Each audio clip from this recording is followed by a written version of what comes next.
ABC Sports presents Cambridge High School Bobcat Football. Tonight's game is brought to you by Whitesides of Cambridge, Ron Guthrie State Farm Insurance, Doan Ford, Valentine Insurance, and Ohio Smiles Dr. Denise and Tallis. At Whitesides of Cambridge, it's all about relationships. Sure, they want to sell you a car, but they also want to earn your business. The people at Whitesides of Cambridge are professionals and never stop training to stay on top of the latest in automotive developments. Your satisfaction is guaranteed. Plus, every new Buick, Cadillac, and GMC in stock is priced at factory invoice or less, plus all eligible incentives and rebates. It pays to drive to Whitesides of Cambridge. Visit them online at whitesidesofcambridge.com. At Ron Guthrie Insurance Agency in Cambridge, they believe in personal one-on-one service. For banking and auto, home, and life insurance, stop by their office at 320 South 11th Street or call 432-4128 for a free quote. Ron Guthrie Insurance offers 24/7 claim service and multi-line discounts.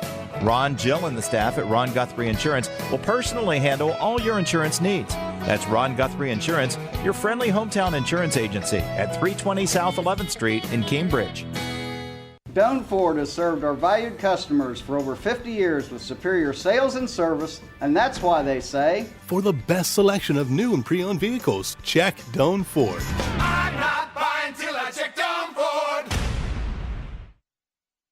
Meet John Valentine, owner of Valentine Insurance. His new office is located at 739 Southgate Parkway in Cambridge. John brings 20 years of insurance knowledge to his friends and clients. Valentine Insurance is your local independent insurance agency that is dedicated to protecting you and providing the industry's best customer service. Whether you're in the market for commercial or residential, auto, home, health, or life, Valentine Insurance can provide coverage for all. They're professional, courteous, reliable partners you can count on. Valentine Insurance open Monday through Friday from 8 a.m. until 5 p.m. Evenings by appointment. Dr. Denise and Tallis with Ohio Smiles is proud to support all the area students. Ohio Smiles provides dental care to all ages and specializes in TMJ and sleep apnea solutions. To find out more, visit them online at ohiosmiles.com or on Deer Path Drive in Cambridge. Doan Ford has served our valued customers for over 50 years with superior sales and service, and that's why they say, For an open, honest sales transaction, check Doan Ford. I'm not buying till I check Doan Ford.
Thank you. We welcome our friends from the Coshocton Marching Band and the director, Barry Hardesty, and staff. We also welcome the members of the Cambridge Middle School 7th and 8th grade bands to the game tonight. Welcome Coshocton and Cambridge Middle School 7th and 8th grade.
Welcome back to McFarlane Stadium. Pregame winding down here on our ABC Technical Services pregame show. ABC Tech online at yourradioplace.com or call them at 432-5605 for all your computer service or PC problems. And talking about technical problems, Mike Snively, we already got technical problems here. Yeah, we've already the scoreboard has an issue, and it's been, when we got here, it was counting down from like 60 minutes, and it kept going off and on, so they decided to turn it off, and looks like we're going to start the game without a scoreboard. They're going to keep the clock on the field, and it won't affect the teams that much, but more than anything, the fans will be a little bit disturbed about it, but other than that, we're going to play football without a clock tonight. Well, you know, they added the 25-second clock in the corners of the stadium this year, and teams have become kind of reliant on that to look down there and see how much time you have left.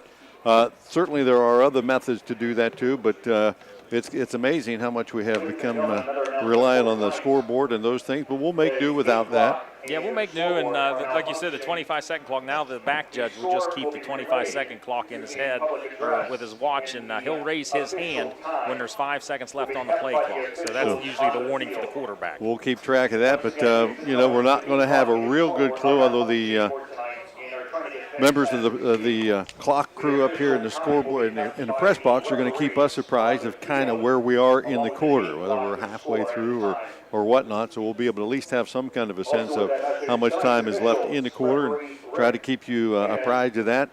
As the Bobcats won the toss tonight, and they have elected to take the ball first.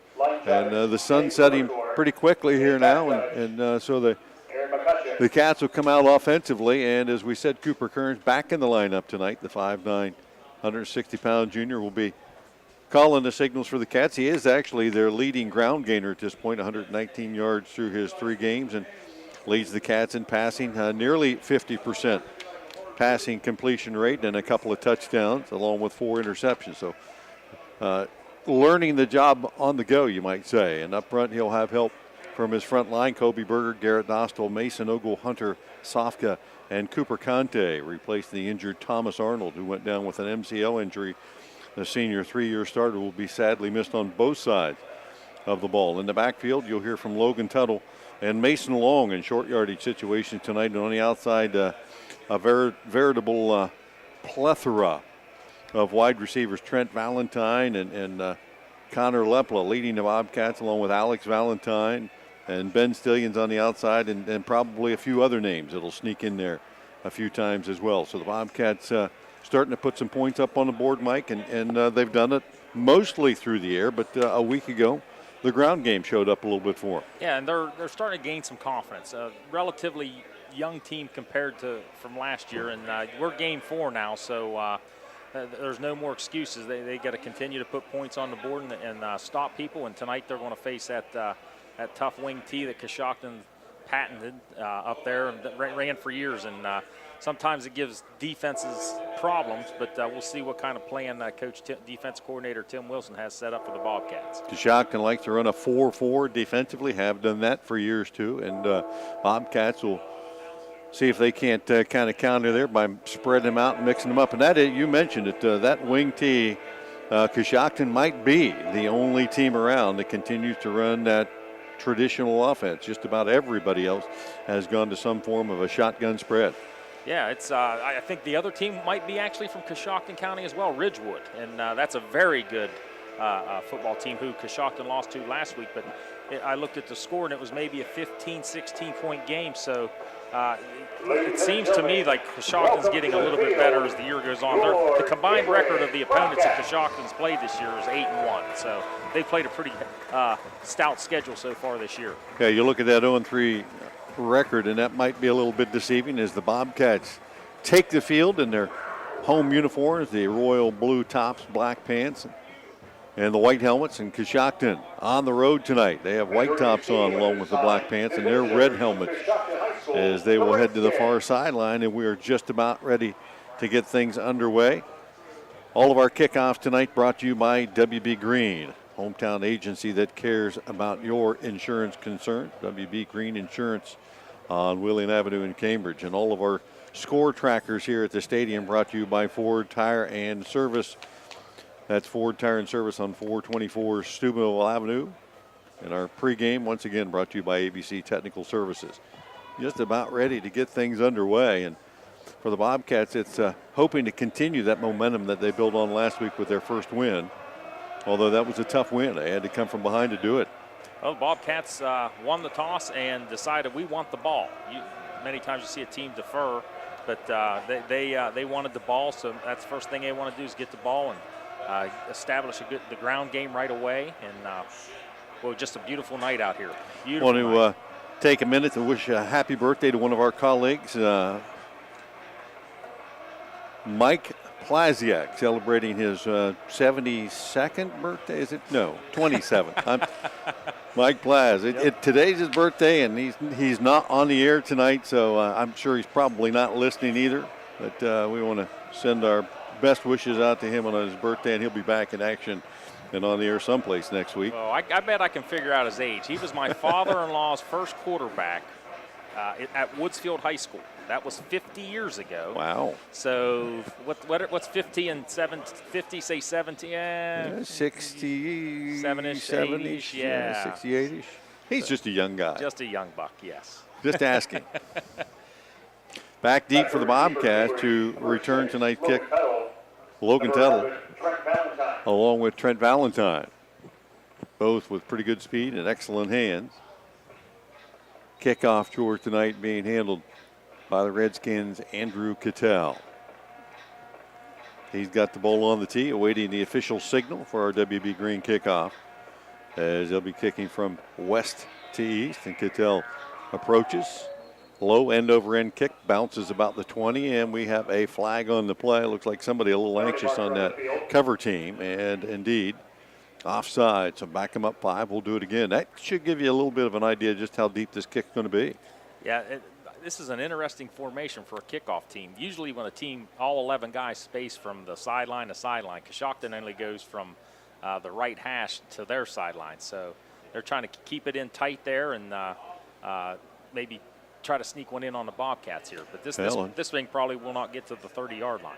Yeah, if you can get to the sideline here, which would be the Cambridge sideline, you might be able to seal them off and have a pretty good return here.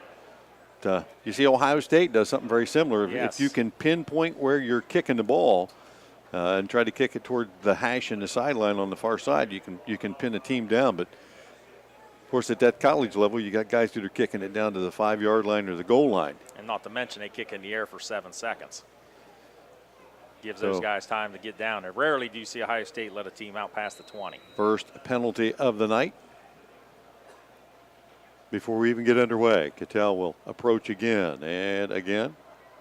Gets a little bit more air under this, drives Valentine back to the 20-yard line. Cass trying to get to the left sideline, may have it after the 35-40, turns it upfield across midfield and down to the 40-yard line and knocked out of bounds by the kicker at the 35. So the Bobcats did indeed take advantage of that kick formation, and they were able to get to the near sideline and have a great return there on their first possession of the night. Had 2 great seal blocks on the outside, and that got Valentine going, and it's exactly what the Bobcats wanted when they got the ball first.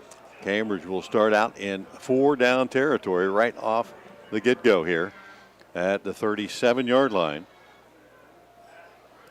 of the Redskins. Coshocton in a 4-down man front. Looks like a 4-3 look defensively as the Cats come out with 4 wide out. Kearns in the backfield, and Tuttle offset to his left side. 1st and 10, handoff straight ahead. Tuttle has his seam off the right side and takes it down near the 32, maybe the 31-yard line. Getting a gain of about 5, almost 6 yards on that first down carry. Cameron Johns and Hayden Shook on the stop. That's Tuttle's 49th carry on the year. He has 115 yards for the year. They'll give him 5 on first down, and for the Cats, certainly 4-down territory.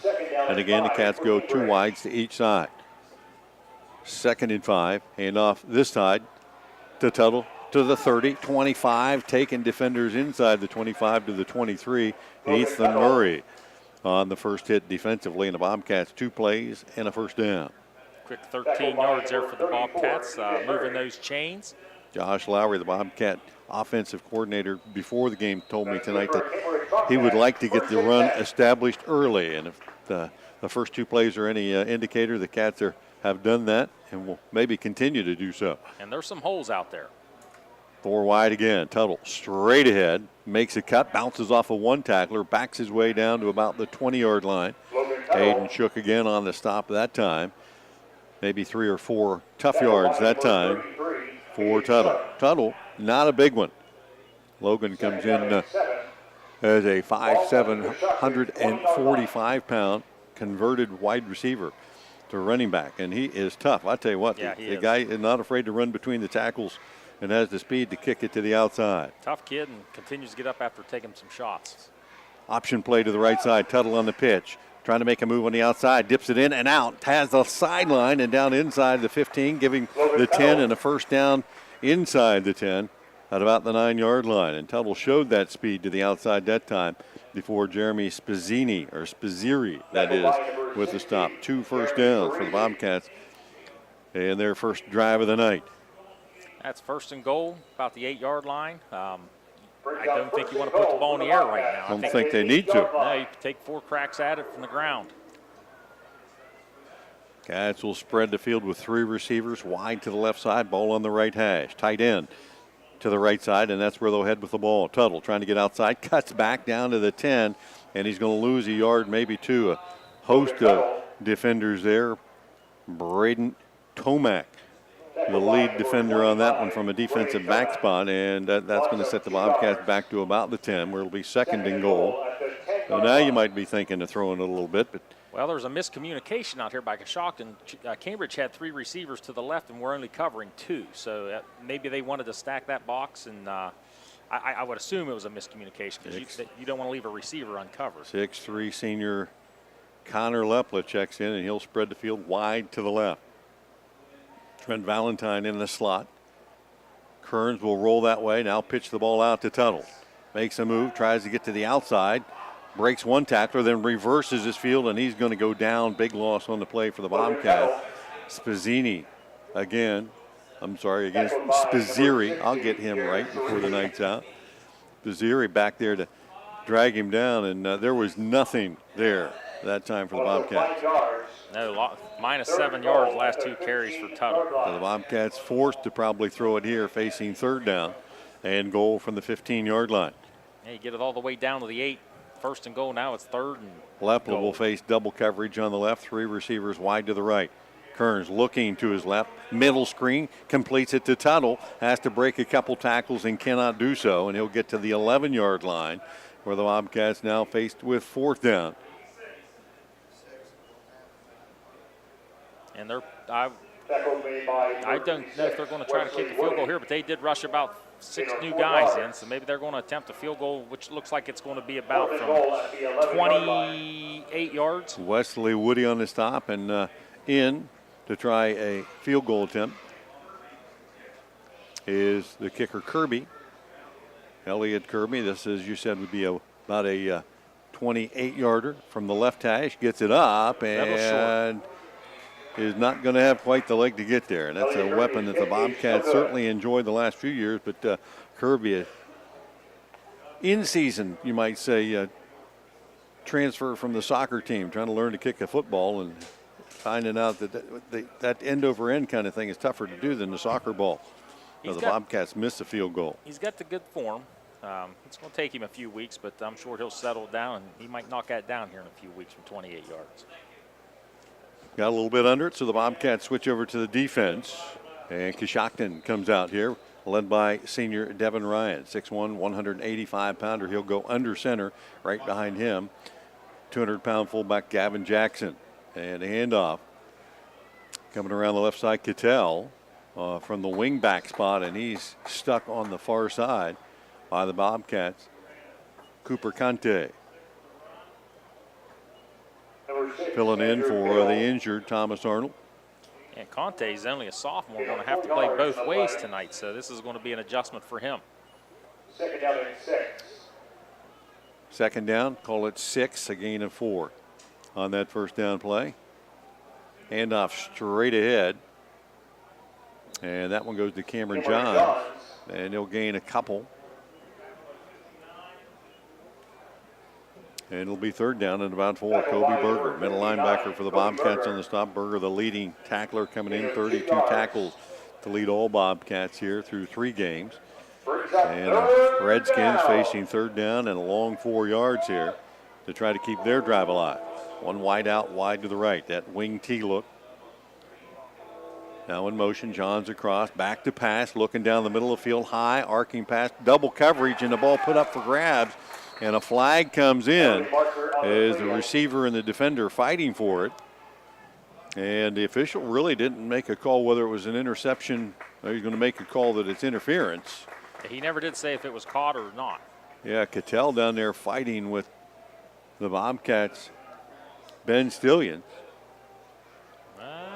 And Cambridge is celebrating like it's going to be, they're going to be on offense. Well, they called pass interference on the offensive player. Offensive interference. Offensive interference there, and Stillions with the INT came down with it and held on to it when he hit the ground. So the Bobcats are going to enjoy pretty good field position here on the takeaway. And, you know, for the Redskins, that's as good as a punt. Yeah, that's a punt. That's exactly right. And no blood, no foul there on that one. So the Bobcats take over this time on their own 38-yard line. Mid-first quarter, no score. Cambridge's second possession of the night. 3 wide to the left. Tuttle in the backfield along with Kearns. And a handoff straight ahead to Tuttle. Fake to him actually on the read play. And a laser pass completed to Alex Valentine, who drags defenders across the 50 and into Redskin territory down to the 47-yard line. That was a heck of an effort by Alex Valentine. Yeah, the inside guy in the trips took about 3 steps, turned around, and Kearns hit him in stride. And I would say Valentine drug defender 7 yards. Ethan Murray on the first hit went for a ride there. And the Bobcats pick up their third first down of the night. That's Alex Valentine's 6th catch on the year. That'll give him for about almost 50 yards. On the keeper, Kearns off the left side, breaks it to the 45, heads to the sideline and gets it down to the 40-yard line, where he'll have about an 8-yard gain. Cattell on the stop defensively for the Redskins. So Cambridge mixing it up a little bit. That time, a little counteraction with the quarterback on the fake and keeping it. And they got a nice drive going again. Picked up 22 yards on the last 2 plays. They got to keep the momentum going north and south. 2 wide to the right. Lepla, the lone receiver, to the left side for the Bobcats. Handoff straight ahead. Big hole for Tuttle. Trying to break it to the outside and drugged down there by Cameron Johns.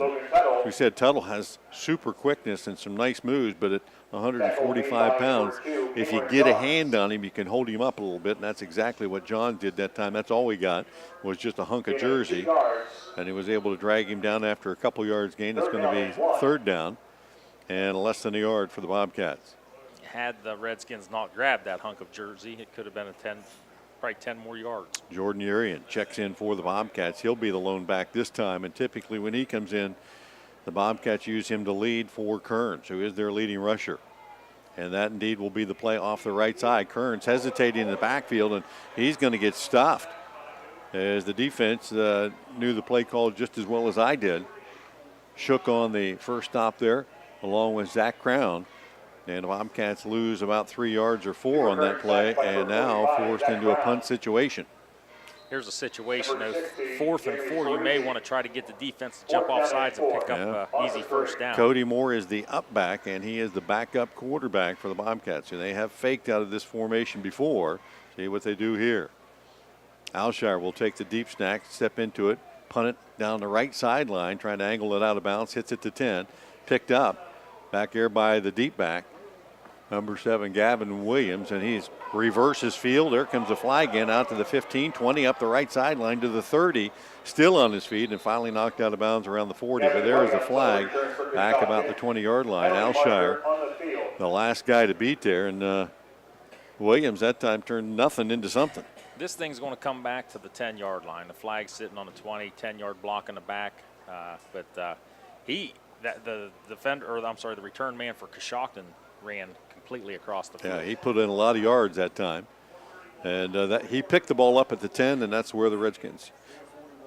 4:41 remaining here in the first period of play, and the Redskins will take over for their second possession. Still no score this one after a 3-play drive that ended in an interception. The Redskins start on their own 10-yard line this time. Well, right now, the Bobcats seem to be kind of controlling that line of scrimmage. They've done well. They haven't had to put it in the air but twice. I'm sorry, they threw a little screen pass to Tuttle and a 15-yard completion to Valentine. But they have established a running game. They've picked up 31 yards so far in this quarter. Redskins take over their own 10-yard line, split the field, one wide receiver wide to the left. In motion goes Cattell, deep back, handoff to the fullback.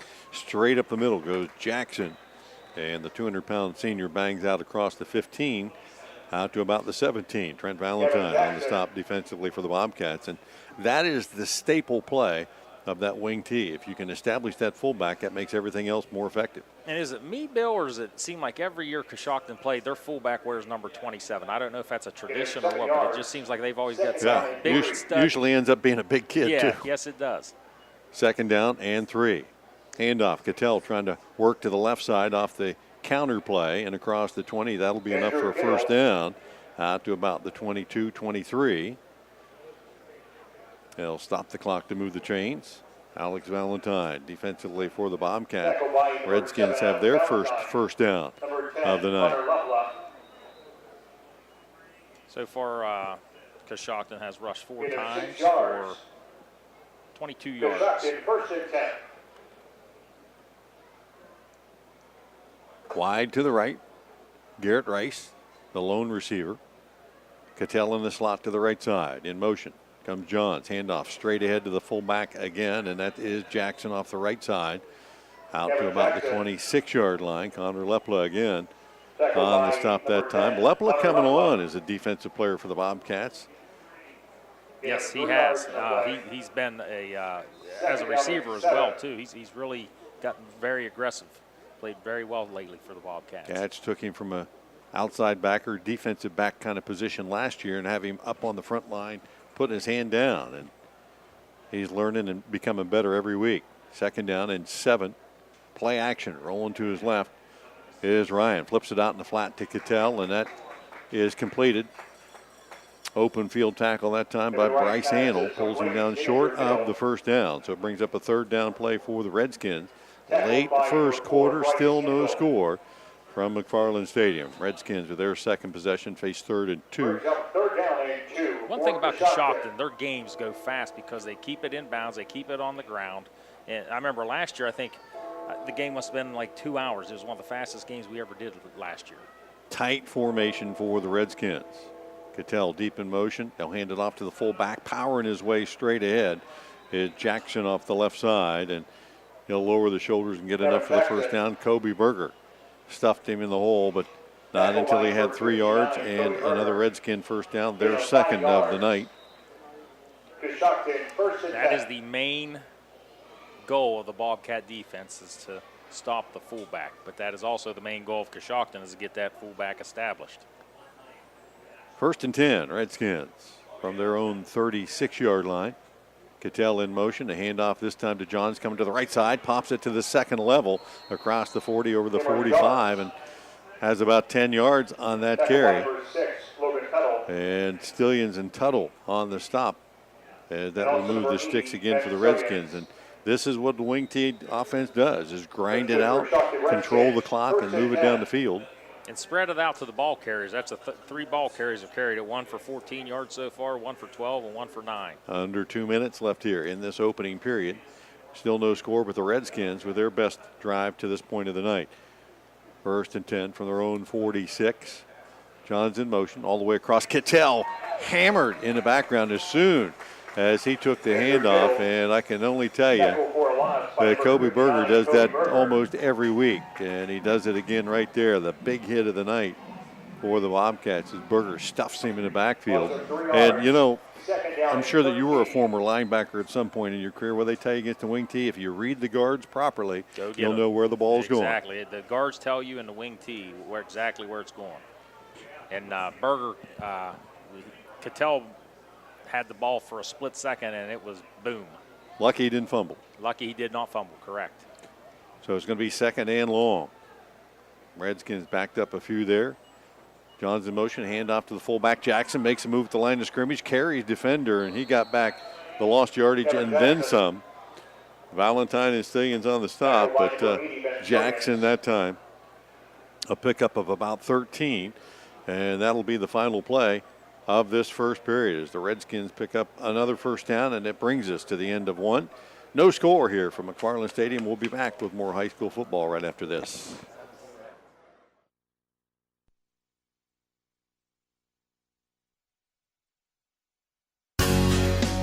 At Whitesides of Cambridge, it's all about relationships. Sure, they want to sell you a car, but they also want to earn your business. The people at Whitesides of Cambridge are professionals and never stop training to stay on top of the latest in automotive developments. Your satisfaction is guaranteed. Plus, every new Buick, Cadillac, and GMC in stock is priced at factory invoice or less, plus all eligible incentives and rebates. It pays to drive to Whitesides of Cambridge. Visit them online at whitesidesofcambridge.com. At Ron Guthrie Insurance Agency in Cambridge, they believe in personal one-on-one service. For banking and auto, home, and life insurance, stop by their office at 320 South 11th Street or call 432-4128 for a free quote. Ron Guthrie Insurance offers 24/7 claim service and multi-line discounts. Ron, Jill, and the staff at Ron Guthrie Insurance will personally handle all your insurance needs. That's Ron Guthrie Insurance, your friendly hometown insurance agency at 320 South 11th Street in Cambridge.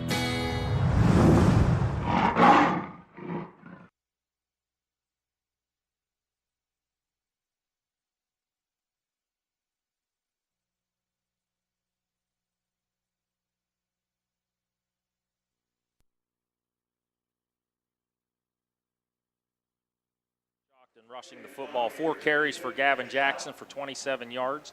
Cameron Johns has 2 carries for 12 yards, and Andrew Cattell has 3 carries for 6 yards. Through the air, Devin Ryan is 1 for 2 for 5 yards and an interception. For the Bobcat, or in the receiving, Cattell has the catch for 5 yards. For Cambridge, Logan Tuttle's leading them on the ground with 7 carries for 27 yards. Cooper Kearns 2 carries for 4 yards. And through the air, Kearns is 2 for 2 for 19 yards, and those 2 completions, one went to Alex Valentine for 15 yards. Logan Tuttle caught a pass for 4 yards, and Connor Alshire had 1 punt for 34 yards. Our Ford Tire and Service scoreboard update has the score at 0-0. Bobcats had a good look in their opening possession of the night, but missed the 28-yard field goal wide to the right. And the Redskins now trying to answer with their best drive so far the early evening. 4 first downs here and 8 plays. They have the ball in Bobcat territory for the first time. That's Ford Tire and Service at 424 Steubenville Avenue. They'll have all of our scoreboard updates throughout the night. So 1st and 10 from the Cambridge 44. Beginning of the second quarter. Rice wide to the right. Halfback set, offset to the right side. In motion goes Johns all the way across on the jet sweep. They hand it off to him across to the 45, down to the 40, and inside the 40-yard line. Trent Valentine on the stop that time, but the Bobcats struggling to defend that quick handoff to the man in motion. That time it was Cameron Johns. Coshocton definitely starting to get some momentum on offense. They're picking up chunks of yards now. Gain of about 6 on the play, down to the Cambridge 37. Williams wide to the left. Wing back to the right side in motion. Now comes Cattell. The handoff straight ahead. Jackson, big hole up in front of him. And again, Trent Valentine on the first hit along with Stillions is the Bobcats secondary being called on to make a lot of the tackles here early tonight. And that is another Coshocton first down, their 5th first down of this drive. And that is classic wing T offense. Yeah, and they're not huge gains, but they're 7 and 9. There's none of those game breakers out there tonight, but it's just as bad when and wears on you defensively when they're picking up 7 to 9 every time. All the way down to the Cambridge 29-yard line, 1st and 10. Coshocton. But again, they slot to the left side this time. Cattell in motion. They'll hand it off to him on the jet sweep, going around the right side. And nice defensive play that time by Tuttle, and a flag came in late on that as Tuttle had the takedown on the legs. Let's see what the play or the flag is. See if it goes against the Redskins. Personal foul. Nope. That's going to be against the Bobcats for the personal foul. So late hit. I would assume it's a late hit or a face mask. It's hard to see because it happened over on Coshocton's side. But nonetheless, it's 15 yards more for Coshocton, takes them down to the 16-yard line. And a first down. Their 6th of this drive, and now certainly in the red zone at the Cambridge 16. Cats struggling to find the answer against the swing tee early. Hand off straight ahead to the fullback. He bounces off of a couple of defenders before Connor Lepla finally corrals him and drags him down. But Gavin Jackson has been a load, the 6 foot, 200-pound senior. Running a little bit straight up that time, and Lepla took him down after about a 2.5, 3-yard gain. 38 yards on 6 carries for Jackson. Remember, this drive started at the 4.5-minute mark of that first period at the 10-yard line of the Redskins. So, and that's what they do. They eat the clock, and they just wear on you. 2nd down, call it 8. Johnson motion all the way across, handoff to the halfback Tomac as he is checked in for the first time tonight off the right side as Jackson led him through the hole. He'll have a gain on the play down inside the 15, close to the 10-yard line. And it'll be 3rd down. Berger and Alex Valentine on the stop there. 3rd down and just a little less than 5 yards left here. Call it 4 for the Redskins. They can pick up a first down at about the 6-yard line. And I would assume that we're going to see 2 runs if they don't pick it up on 3rd. Yeah, certainly 4 down territory here. No score. Redskins threatening. Cattell in motion all the way across. Here's play action. Back to pass is Ryan, and he'll put it on the ground anyway and run it up the left side, and finally taken down by Berger inside the 5. And that's going to be a first down, 1st and goal to go for the Redskins. And Ryan, a pretty good sized quarterback at 6'1", 185. Turned it up and got enough. Got enough, and so much for my prediction there. They dropped back to pass, but he did run the ball, so I get half credit. Could have been a designed run. Yeah. 1st and goal from about the 5-yard line. Hand up, right side Johns. Cuts it up and inside to the goal line and in. Cameron Johns gives the Redskins the first lead of the night. The 8:35 mark of the opening period, period number 2. And Coshocton on the board first. So that was a 8-minute drive, 90 yards, 8-minute drive. So Cameron Johns. And now on for the extra point is Cattell. Good snap, holds down. Cattell's high floating kick.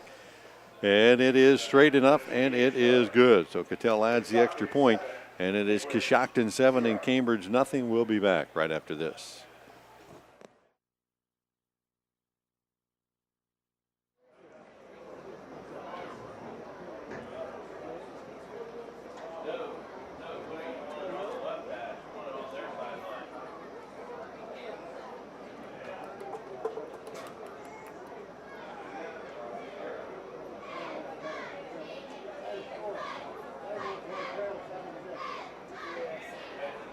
There is 8.5 minutes left in the 2nd quarter.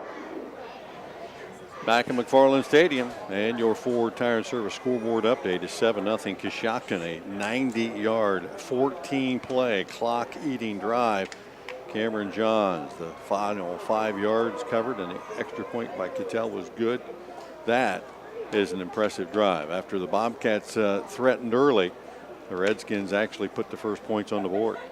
I tell you what, that's a huge confidence builder for the Redskins to go 90 yards. They've struggled this year in many games, but for them to go 90 yards and take about 8 minutes off the clock, I mean, that's just a huge, huge confidence builder for the Redskins. Now, Bobcats have, they've moved the ball well. They get inside the 20, get in the red zone, so to speak, and they just can't put it away from there. 8:35 remains in the first half. W.B. Green kickoff coming up here. Cattell again places the ball on the left hash. Back deep. Tuttle and Valentine. And this ball squibbed to the left side and bounces, picked up at the 20-yard line by Valentine. Out to the 25, 30, picks his way across the 30, out to about the 37-yard line. And Gavin Williams there to hold him down. And the Bobcats with their third possession here in the first half, trailing 7-0. Yeah, it looks like the kicking team for Coshocton pinned Cambridge in a little bit better that time. Now they made sure they got the ball outside the hash mark so they couldn't take it across the other side and pinned him in there. Cats will start out with a 4 wide set. Kearns in the backfield along with Tuttle. 1st and 10 and movement up front. No flags. Tuttle will take the direct snap and maybe gain a yard, but that looked like a broken play all the way as Zach Crown on the stop defensively. I think what happened was once the center snaps the ball, it's time to play. So yeah. If the center determines when the play starts and he snapped the ball probably at the wrong time because nobody else moved. So the Bobcats down by 7. Remind you, the Cats came from behind to pick up a win last week, and they've moved the ball effectively tonight. See if they can get something going here. 2nd down and 8. Kearns puts Alex Valentine in motion, or check that. Trent hands it off to him around the left side to the 45, 50 across midfield. Down the left sideline goes Valentine and finally drug out of bounds. Devin Orion had the last shot at him as Valentine found another gear as he hit the sideline down there, and the Bobcats in 4 down territory with that 1st down. Absolutely hit another gear. I thought he was going to go, and I thought he was almost going to get a 15-yard penalty for the horse collar there at the end too. So the Cats will set up shop here at the Coshocton 28-yard line. 1st and 10. Mid-second period here. 7-0 Coshocton. 2 wide to the right, 2 to the left. Kearns now with man in motion. Fakes it to Valentine. Hands it off to Tuttle, and that didn't fool anybody defensively. Hayden Shook, 200-pound sophomore who has been active tonight. Shooky. His dad, I believe, probably used to coach for Coshocton. He was one of the assistants there for a long time, I believe, probably. Jerry Shook. And a loss of a couple there. I didn't think they was going to try Valentine the other way in the out of the slots after that long run. And looking back at it, maybe now they probably should have, huh? Yes. 2nd down and long, 3 wide to the right. Kearns on the read, finds the inside man. That's Trent Valentine, and a nice job catching it, hauling it in down to about the 16, and that'll move the sticks again. And talked to Coach Gunn a little bit about that play last week, and that is a read play all the way as Cameron Johns on the stop. Quarterback rides the running back in the hole, and if the defender bites on the run, he pulls it and throws the slant. If the defender stays back, he hands it off. So if you run it right, the defense can't defend it. Yeah, run-pass option. A lot to do there for the quarterback. A lot of reading going on. Kearns getting better at it there. Again, he'll turn and throw. This one on the outside to Trent Valentine. Puts a move on it, the 20, the 10, the 5, and he'll take it into the house from the line of scrimmage, actually the 16-yard line. So a 16-yard touchdown pass. But that was all Trent Valentine as the pass nearly a lateral out into that right flat, and the Cats a point away from answering. Big-time play by Valentine. His 3rd catch for 49 yards gets the Bobcats on the board. Well, not on the scoreboard because it's not working. Yeah, there you go. Kirby on for the extra point attempt. Out of the hole to Cooper Kearns. 7-6 the score right now. Snap is good. The hold is there. And the kick is up and good. It is 7-7. Bobcats come back to tie it up. We'll be back right after this. 2nd quarter, Coshocton 7, Cambridge 7.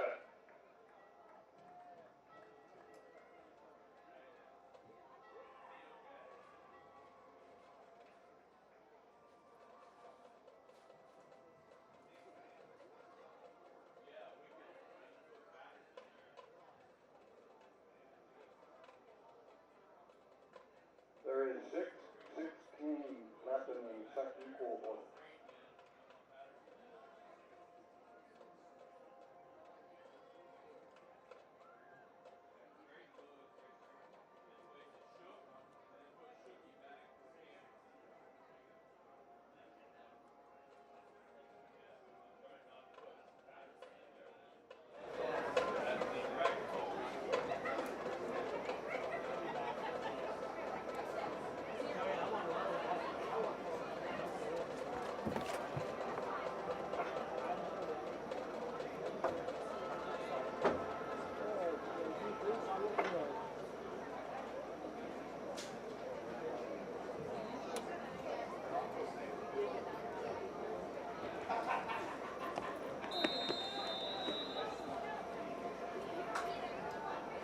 Kicking off for Cambridge, Elliot Kirby.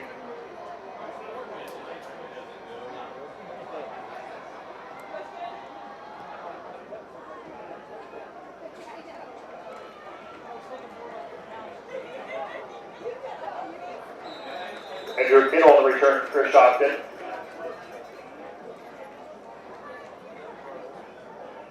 Tackle made by number 19, Trevon Jeffrey.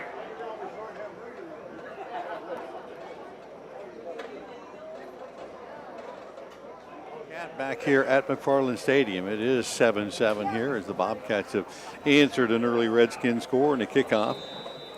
All the way down to Cattell. He'll run it back out to the 32-yard line where Trayvon Jeffrey tags him down for the Bobcats. 1st and 10 Redskins now in a tie ball game. At the 32. See if that offensive touchdown carries over momentum for the Cambridge defense. Handoff.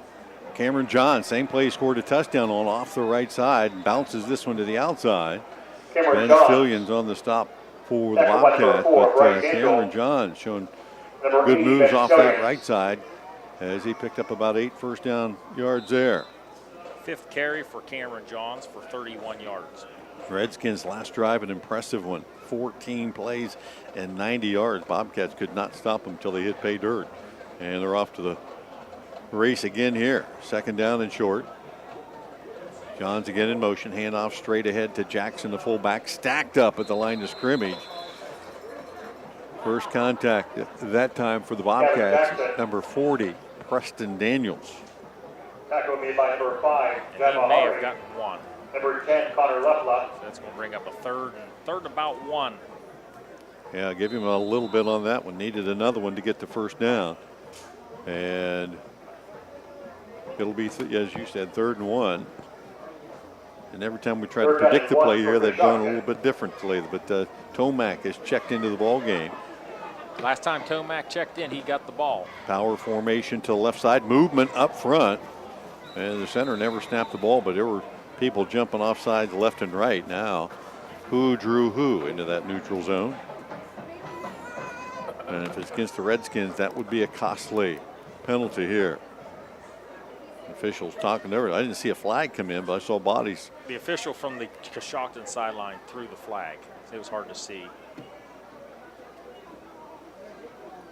They didn't. 4th down. No, they're going to say that wave the flag waved off. The flag off. Yeah. No flag. Fumble on the play. Recover. The play counts. Cambridge got the ball? Is that what they're saying? No, it wouldn't be 4th down if it was Cambridge's ball. I think the official's a little bit confused. They counted. Well, now they're going to say, yeah, fumble. As apparently the ball was snapped loose on the ground, and they're going to say the Bobcats. And now the officials are going to have another huddle because they called 4th down. Then he said. And then he said 1st down Cambridge. So. Then he said fumble, and then. I'm not sure. I need to see the replay on that one. I noticed. By the way, tonight's game is being streamed online at your radio place or YRE.com. And going that way. I noticed the chains haven't moved. Well, 4th down for the Bobcat defense heading back on the field. So that apparently it will be 4th down and about 2 yards to go. And for the Redskins, is that a punt situation? I see Devin Ryan still out there. And now finally a timeout's going to be called. So we'll take that with him and sort this out. 7-7 our score here. 2nd period of action from McFarlane Stadium. We'll be back in 30 seconds. 35-40, less than a quarter.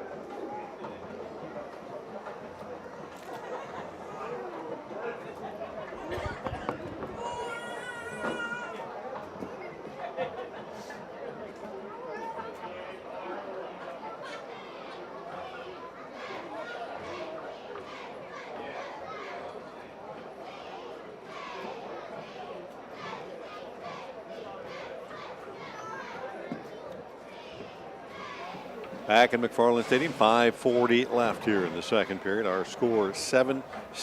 Brought to you by Ford Tire and Service on Steubenville Avenue. A scoreboard update. Redskins scoring first. A 90-yard drive. The Bobcats came right back in 5 plays, covering 62 yards. to answer. Yeah, I think so too. 16-yard pass from Kearns to Trent Valentine. Now, it looks like Coshocton's going to go for it. Cambridge brought out their punt return team. And we're still at 4th and 1. They'll Tuttle back deep here. That's normally Trent Valentine. So the Bobcats here in a defense. Now Tuttle will come up. They'll hand the ball off to the deep back. Johns stacked up at the line of scrimmage, and it's all going to be about falling forward, and he did fall forward from the 42 to the 43. And Alex Valentine, one of the Bobcats there on the stop, but going forward on your own 42-yard line here. And the Redskins get the payoff on the first down. And Cambridge had the punt returner back deep, so basically it was an 11-on-10 game. 1st and 10 from the 43. Wing T look, handoff, back to pass, play action. Ryan looking down the field, has a man, a diving attempt that time by his tight end, Zach Crown, and over his head. And that's the one thing about the wing T, even when they do pass, it's typically a one-man route, maybe a two-man route. And that time, Crown, the tight end, could not slip behind the defense, and Ryan couldn't find him. And the tight end's usually running some type of corner route.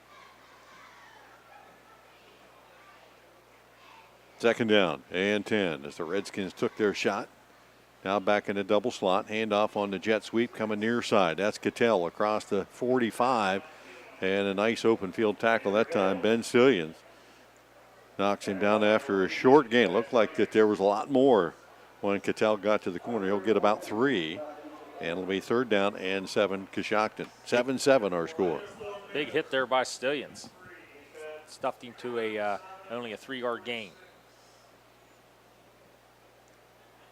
Gavin Williams checks in at the wide out. He'll split wide to the right. Joining him in a twin formation out there, Cattell, and a slot man as well. So a heavy formation to the right side. Rolling that way is Ryan. Looks down. Nobody open. Now tucks it. Turns it up and he'll head to the outside. Taken down short of the first down at about the 49-yard line. Connor Lepla there along with Jab Mahari. And the Bobcats will force the Redskins into a 4th down decision again. Last time they had 4th and 2, they went for it. This one's about 4th and 4. Yeah, and it's a short 4, but they need to get it to the Bobcat 47 from their own 49. And it looks like they're heading going to do it. Hey, you're 0-3, game 4 of the season. Are they going to try to make them jump off sides? And by the way, we have a clock right now. The clock just came on. We'll see if we can get it set here in a moment. 4 wideouts and the Redskins. That was an unusual formation, and they'll burn another timeout. Well, that'll give us a moment here to try to get everything together. Our score 7-7. We'll be back right after this. There's 2 minutes, 40 seconds left in the 4th.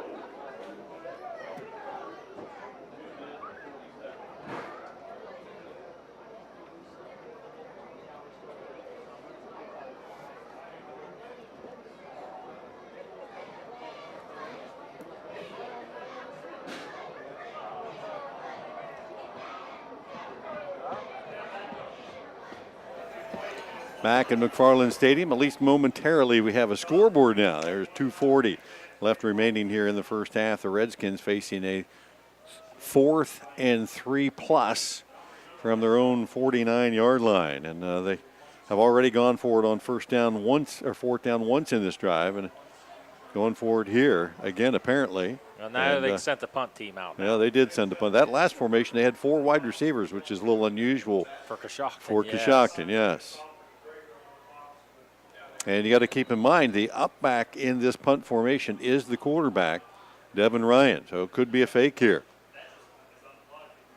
And it is to Ryan. He'll take that and try to run for it and will not get it. He got back to the line of scrimmage, and that was about it. A host of Bobcats there, including Connor Lepla. So the Bobcats all over that one. And the Redskins turn it over on downs. Yeah, I think the Bobcats were ready for that one. And well, after the timeouts, you have plenty of time to talk about that. And so the Cats now, game tied 27 apiece, or 7 apiece, take over with 2:34 left here in the first half. And good field position at the 50-yard line. Never seen anything like that. It was like a quarterback draw, but it was a fake punt. He kind of took 2 steps back like he was going to throw it, and then it was a quarterback draw. Cats a 4 wide look. Kearns back to pass. Look down the right side. Steps up, fires it out in the right flat, and that is completed to Lepla. Hauls it in and takes it down inside the 40-yard line to about the 38-yard line. Tomac on the stop defensively. And that will stop the clock with 2:24 as they move the sticks. Bobcats' 6th first down of this first half.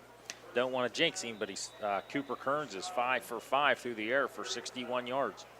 And a touchdown. And a touchdown, that is correct.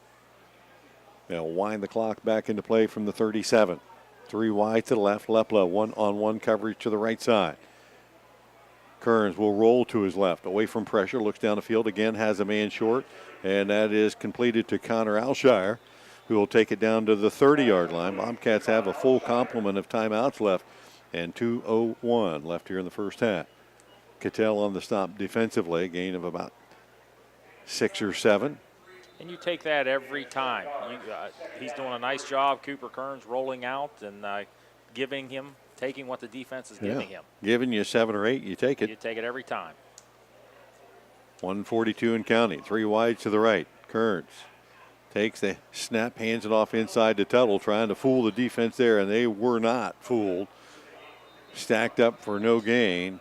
Shook on the stop defensively, and the Bobcats will take their first timeout of this first half with 1:31 left.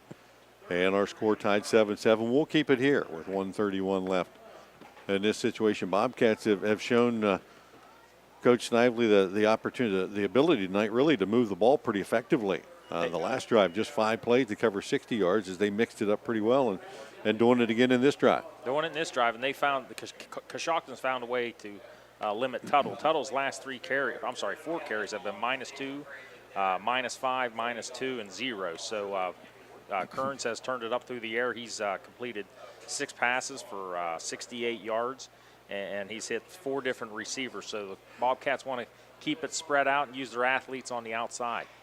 Bobcats have Lepla spread wide to the right. Alex Valentine and Trent Valentine in the slot to the right side, and Alshire wide to the left. Some big receivers out there. Kearns will take the snap, 3rd and 4. Flip it out in the right flat. Has his man Valentine. Trent Valentine has the first down and more down to the 20-yard line. He was the inside receiver, took a couple of steps back, hauled it in and up the field. Devin Ryan on the stop defensively, and that will be a Bobcat first down to the 19-yard line. That play might be the same play they threw for the touchdown. I believe it is, and that's Trent's 4th catch for 60 yards. He is in the slot to the left side of 3 receivers, and looking that way is Kearns. Dropping back now, middle screen. Find Tuttle in the defense, not fooled there. Ethan Murray all over that play. As soon as Tuttle caught it, he got wrapped up, maybe a gain of 1. And with a minute to go in this first half, score tied at 7. The Bobcats face 2nd and long. Kearns from the right hash, close enough to run to the sideline, grab a play, and hustle back in. He'll send 3 wide to the right. Lepla, the lone receiver to the right side at 6'3", could be the target here. As Kearns back to pass, looks to his left, He's now fires open. it in the left corner, has a man wide open, and a touchdown to Trent Valentine from 18 yards out. He was wide open. They had fooled the defense big time on that one. And the Cats retake the lead with 37 seconds left here in the first half. Yeah, wide open, and I don't know how Coshocton lets a player like Trent Valentine run down the field like that and not even be looked at. He had time to figure the windage on the ball. That's how open he was. So the Cats here leading 13-7, and Kirby back on for the extra point attempt. 6 plays to go the 50 yards, and Kirby's attempt is up, and it is good. So the Bobcats on top 14-7. Here just before the half, 37 seconds left. We'll be back right after this.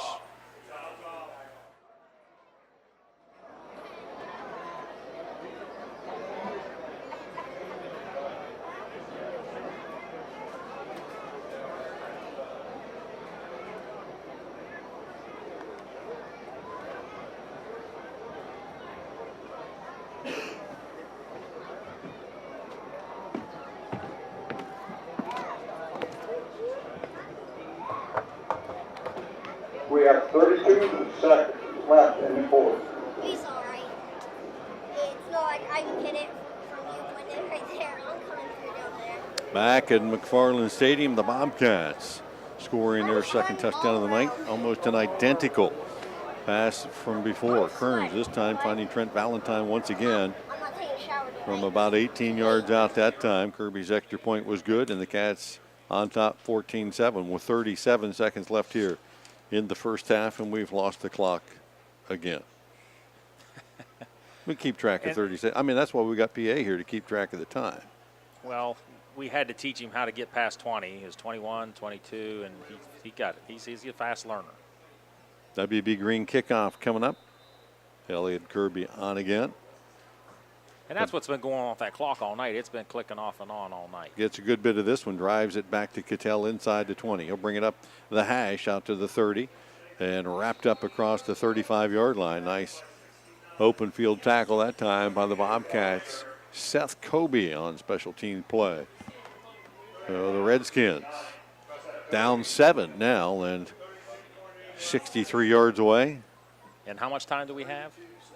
32 seconds. I wouldn't be surprised if they just kind of run the clock down here. Yeah, and go they're to not a halftime. big play kind of team throwing the ball, and haven't showed that ability to throw it effectively so far here in the first half. So let's see if they just try to spring something on the round.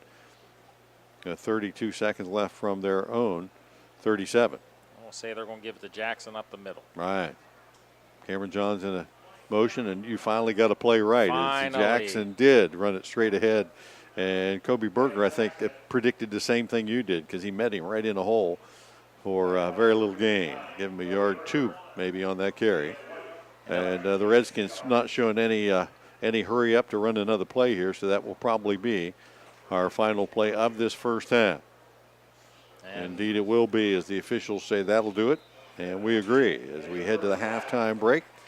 It is 14-7. Bobcats on top. We invite you to stay tuned. We'll get you caught up with other scores around the area. The O&N halftime show will follow that in about 10 minutes. Mike and I will be back with the first half stats and scoring from this one. 14-7. Cats at halftime. We'll be back right after this.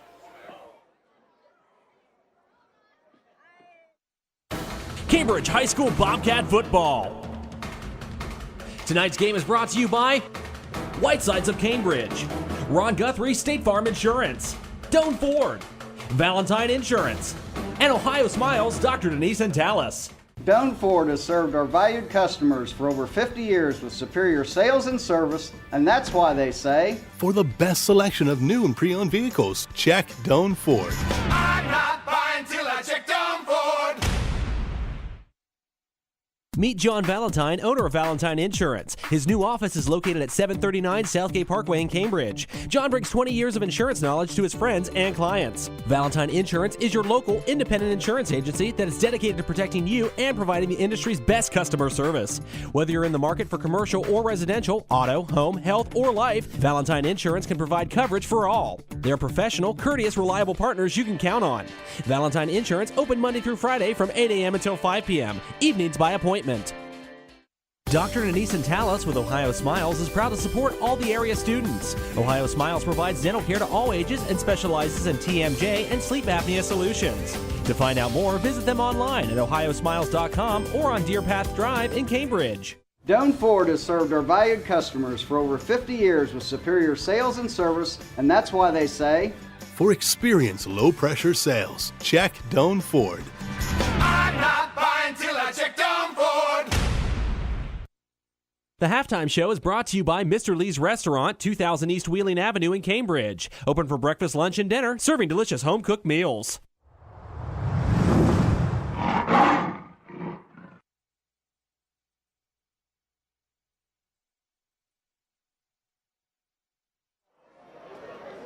Tonight, the Coshocton Band presents the opener of our 2017 competition show, Beatlemania. We hope you enjoy this arrangement of Magical Mystery Tour and Lady Madonna.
played from popular music conventions, both musically and lyrically, with a double string quartet and striking lyrics about loneliness. We hope you enjoy our version of this groundbreaking song. At Whitesides of Cambridge, it's all about relationships. Sure, they want to sell you a car, but they also want to earn your business. The people at Whitesides of Cambridge are professionals and never stop training to stay on top of the latest in automotive developments. Your satisfaction is guaranteed. Plus, every new Buick, Cadillac, and GMC in stock is priced at factory invoice or less, plus all eligible incentives and rebates. It pays to drive to Whitesides of Cambridge. Visit them online at whitesidesofcambridge.com. At Ron Guthrie Insurance Agency in Cambridge, they believe in personal one-on-one service. For banking and auto, home, and life insurance, stop by their office at 320 South 11th Street or call 432-4128 for a free quote. Ron Guthrie Insurance offers 24/7 claim service and multi-line discounts. Ron, Jill, and the staff at Ron Guthrie Insurance will personally handle all your insurance needs. That's Ron Guthrie Insurance, your friendly hometown insurance agency at 320 South 11th Street in Cambridge. Doan Ford has served our valued customers for over 50 years with superior sales and service, and that's why they say, For the best selection of new and pre-owned vehicles, check Doan Ford. I'm not buying till I check Down Ford. Meet John Valentine, owner of Valentine Insurance. His new office is located at 739 Southgate Parkway in Cambridge. John brings 20 years of insurance knowledge to his friends and clients. Valentine Insurance is your local independent insurance agency that is dedicated to protecting you and providing the industry's best customer service. Whether you're in the market for commercial or residential, auto, home, health, or life, Valentine Insurance can provide coverage for all. They're professional, courteous, reliable partners you can count on. Valentine Insurance open Monday through Friday from 8 a.m. until 5 p.m. Evenings by appointment. Dr. Denise Talis with Ohio Smiles is proud to support all the area students. Ohio Smiles provides dental care to all ages and specializes in TMJ and sleep apnea solutions. To find out more, visit them online at ohiosmiles.com or on Deer Path Drive in Cambridge. Doan Ford has served our valued customers for over 50 years with superior sales and service, and that's why they say, For an open, honest sales transaction, check Doan Ford. I'm not buying till I check Down Ford.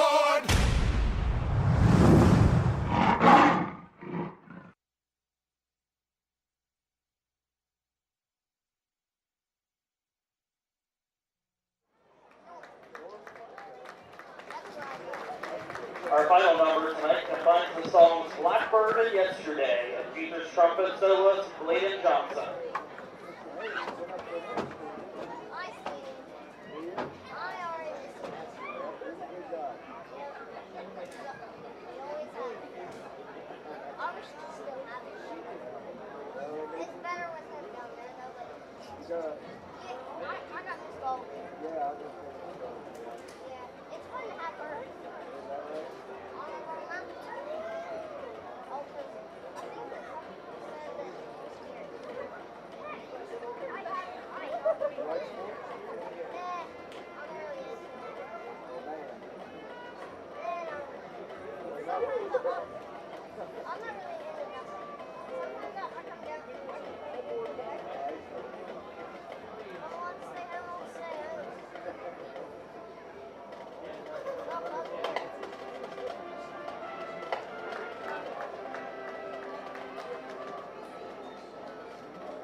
The Coshocton band thanks you for your kind attention and would like to wish the Cambridge band the best of luck throughout this season.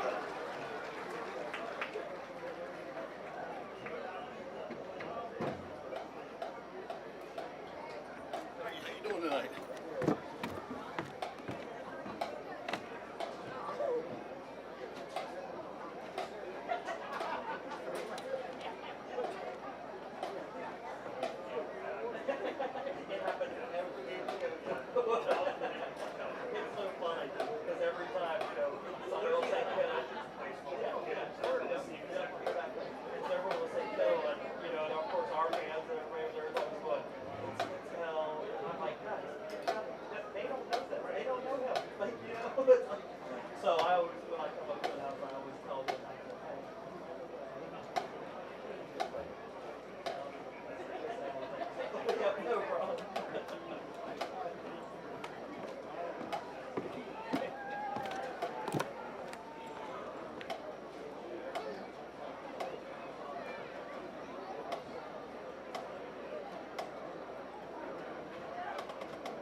Ladies and gentlemen, your halftime entertainment, the Cambridge High School Bobcat Marching Band presents the third movement of its 2017 program entitled Welcome to Paradise City, as well as providing a glimpse of the future of the Cambridge Band program. The opening tonight's program is the only Guns N' Roses song to reach #1 on Billboard's Hot 100. Sweet Child of Mine hit #1 in the summer of 1988. We then segue into a GNR 1991 cover of Live and Let Die, which was written by Paul and Linda McCartney for the 1973 Bond film of the same title and first performed by their band Wings. Here is Sweet Child of Mine and Live and Let Die.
Feels good out there. Yeah, it's a box in there. 90 yards. So they only have a total of 100 yards for the game, but 90 of it came on that one drive. But once Cambridge figured that run at wing T out just a little bit defensively, they started to get some stops, and they started to move the ball offensively. And Cooper Kearns has been on fire. 9s all over the place. He wears number 9. He completed 9 of 9 passes for 99 yards. So I might have to go play the 999 in the pick 3 tonight. That is the lucky number of the first half. Anyway, and you know, Kearns last week, we have to say that he played half a game last week, took a big hit, and then had a concussion. And so for I don't know how many days this week you're through the protocols that you got to kind of sit out and wait till the take a test on a computer and to go see the doctor. It's a big thing now, and but it is for the safety of the players. But he's been played well. And, Trent Valentine, 5 catches for 74 yards and 2 touchdown catches as well. So and that's the first touchdown catch by Trent Valentine. He made some good moves and had to work for it, but the second catch he ran down the field basically unscathed, wide open, and Kearns just threw it out there, and it was just pitch and catch from there. Well, the Bobcats, out of that 3-receiver set, have thrown that little bubble screen, if you will, 2 or 3 times to Trent Valentine. And that time, they faked that screen to the short guy who backed up. The defender came running up, and Valentine went right past him. And that was an easy read for Kearns, who has passed all the tests tonight. And the Bobcats lead at 14-7 here at halftime, and they'll have to give the ball to the Redskins to start the second half. And wouldn't you say, though, that the wing T offense, the first time you see it, there's some adjustment to it because nobody runs it hardly anymore. Right. And there's a lot of misdirection. You got a lot of motion. You have to really be pretty disciplined in reading your keys. And probably after a couple of quarters of seeing that happen over and over again, you kind of settle into what you have to do, and the Bobcats made that adjustment. They made the adjustment, and the linebackers are stepping into the holes and following the guards like they're supposed to, and they stopped the fullback. In the second quarter, they began to stop the fullback Jackson, and if you take away the fullback, that's the first and most important thing you have to do, and they started to in the second quarter, and right now it seems like they are kind of locked in now to this wing T unusual offense that you don't see too often. Bobcats able to get a 3-and-out. Well, if you will, actually the first possession for the Redskins ended up in an interception by Ben Stillions. But, other than that, the Cats gave up a couple of drives there. The Redskins kind of got into that mode that they were just going to go for it every chance that they got. They went for it on fourth down a couple of times and were able to pick it up one time. And then the second time got stuffed by the Bobcats and turned it over in downs, which allowed the Cats then to have good field position, which they utilized for that second touchdown. Yes, and the Coshoctons ran 26 plays, but of the 26 plays, they ran at 23, so they picked up 95 yards on the ground. They were only 1 of 3 through the air for the Bobcats. So Tuttle had a very good first opening drive, but the Coshocton Redskin defense kind of honed in on him a little bit, and he led the Bobcats on the ground. I take that back. Trent Valentine did have a carry for 32 yards, but Tuttle has 9 carries for 25 yards. And the Bobcats rushed for 63 yards in that first half, and as I said earlier, 99 through the air. So Cambridge winning the yardage total, 162 to 100 right now. Talk about 23 being a wild card number 2. The Indians going for number 23 tonight. And for those of you that are at home and listening to us, that's probably what you're doing is watching the Tribe on TV. They lead it 3-0 over the Kansas City Royals in the third inning. And here the Bobcats lead it 14-7. And on a side note, just for those of you that might be Reds or Pirates fans, it's actually now just changed 2-1 Reds in the bottom of the third on the Buccos. So. I don't even know what to say about the Pirates at this point. They're not even going to make 500 again this year. So there you go. We are family. Those are the days. Halftime, winding down here from McFarlane Stadium. Bobcats on top of the Redskins. Second half of action coming up right after these messages. Stay tuned. We'll be back in a moment. Hey, how's it going? Good. Who are you rooting for? Just everybody. Whoever scores gets it cheer. I understand. Hey, I understand. That's okay. I won't hold against you, buddy. Everybody needs their back cracked in both downs, right?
Welcome back to McFarlane Stadium, halftime. Closing out, we want to thank our halftime sponsor for our halftime report, Teresa's Florists and Gifts at 313 South 11th Street. Stop by and pick up your fall floral arrangement. 14-7 as we head into the third period. Bobcats with a late first half score have the lead, and we'll be kicking off to the Redskins to start things out here in the second half. And both those teams, Mike, as the first half kind of went on, kind of started figuring the other teams out. But the Cats' passing attack tonight has been spot on. And a couple of strikes in the first half. Kearns finding Trent Valentine. And, you got to expect a little bit more of that. And the Redskins are going to have to make some other adjustments. Yeah, and another thing that's going underlooked is the fact that Kearns was well protected in that first half. Did not get sacked one time.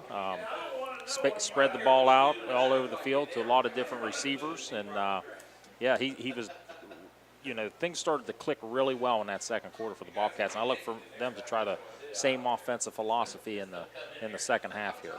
The Cats like to roll him a little bit in that pocket. He's not a big guy at 5'9", so he needs to kind of get outside the pocket to see down the field, but throws the ball pretty well on the run and did that effectively in the first half. A couple of touchdown passes there, and you might say, we talked a little bit about his ability to read some of those plays and learning that position, and as you elevate a level, every level you go from junior high to high school to whether it be junior varsity or varsity, the speed of the game and the speed of the players and the size of them gets a little bit bigger, a little bit faster at every level. Absolutely. And I tell you another thing I like from he's getting rid of it quick. So he's got his mind made up. He knows there's going to be somebody open from point A to point B, and he's gotten rid of it quick and really played his best first half of the season. Both teams have completed their mandatory warm-ups, and we are just about ready to get underway. We invite you to stay tuned for our post-game wrap-up at the end of tonight's game. Sponsored by Valentine Insurance. We'll have our Dirty Dog Pet Salon play of the game, our Buckeye Tours drive of the game, and our Crino's Pizza of Cambridge player of the game. A lot of candidates so far after the first half of action. Good Bobcat defense there for the most part, and right now Kearns and Valentine battling each other out. You can't do one without the other. That's right. Like I said earlier, Valentine has 5 of those 9 catches for 74 yards and 2 touchdowns. So it's been the Valentine and Kearns night so far. Elliot Kirby on to kick off for the Bobcats here to start things off here in the second half, our WB Green kickoff.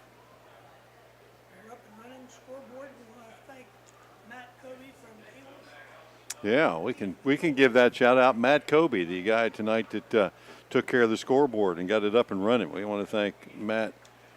Works a little bit with Abels, and thank you.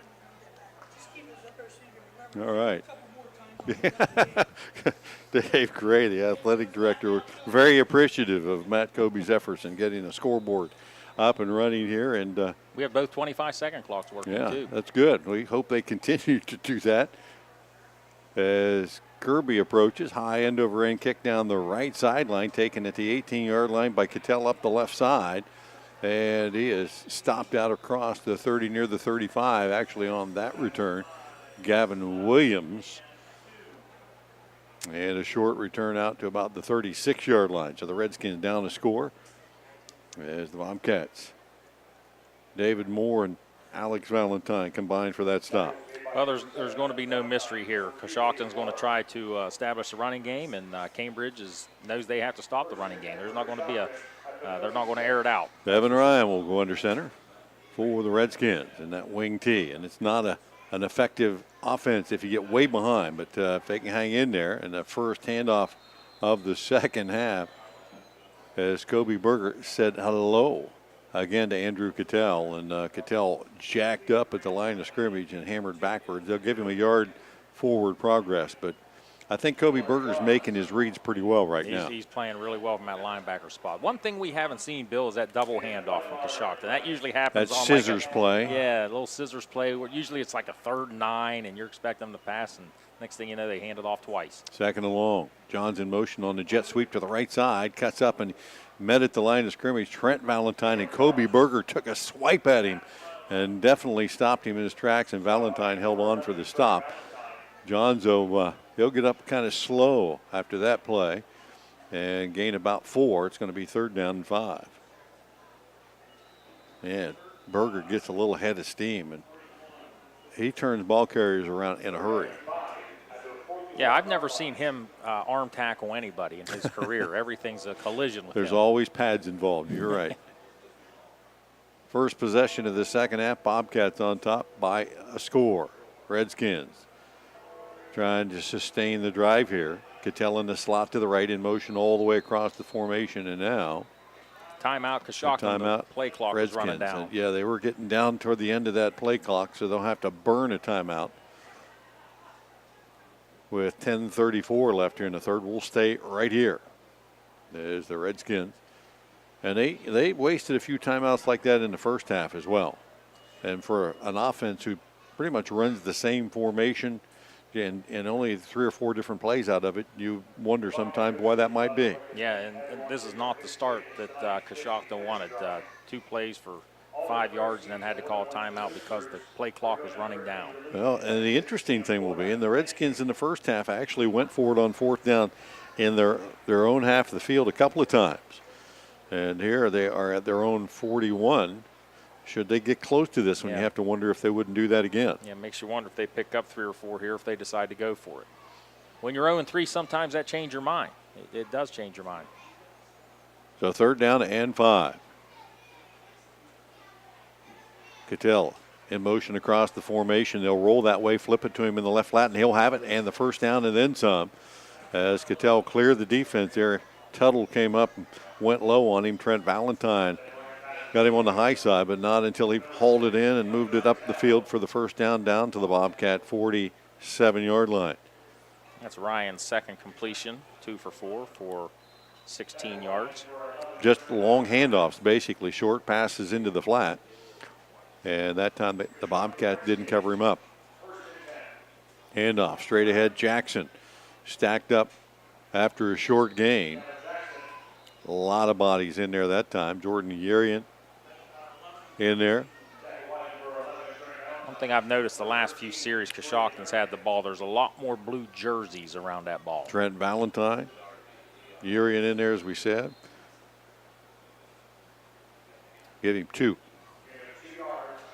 Under 10 minutes. We said again a couple of times in the first half how much of a clock eater this Redskin offense can be if they can keep picking up first downs. And so far it's a little over 2 minutes They this have drive. 7 first downs tonight.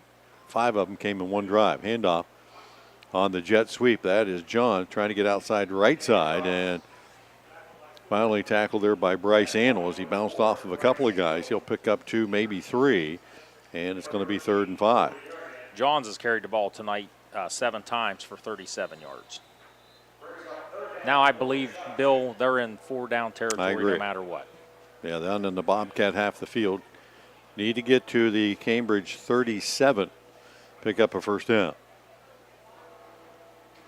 Bobcats up in there tight.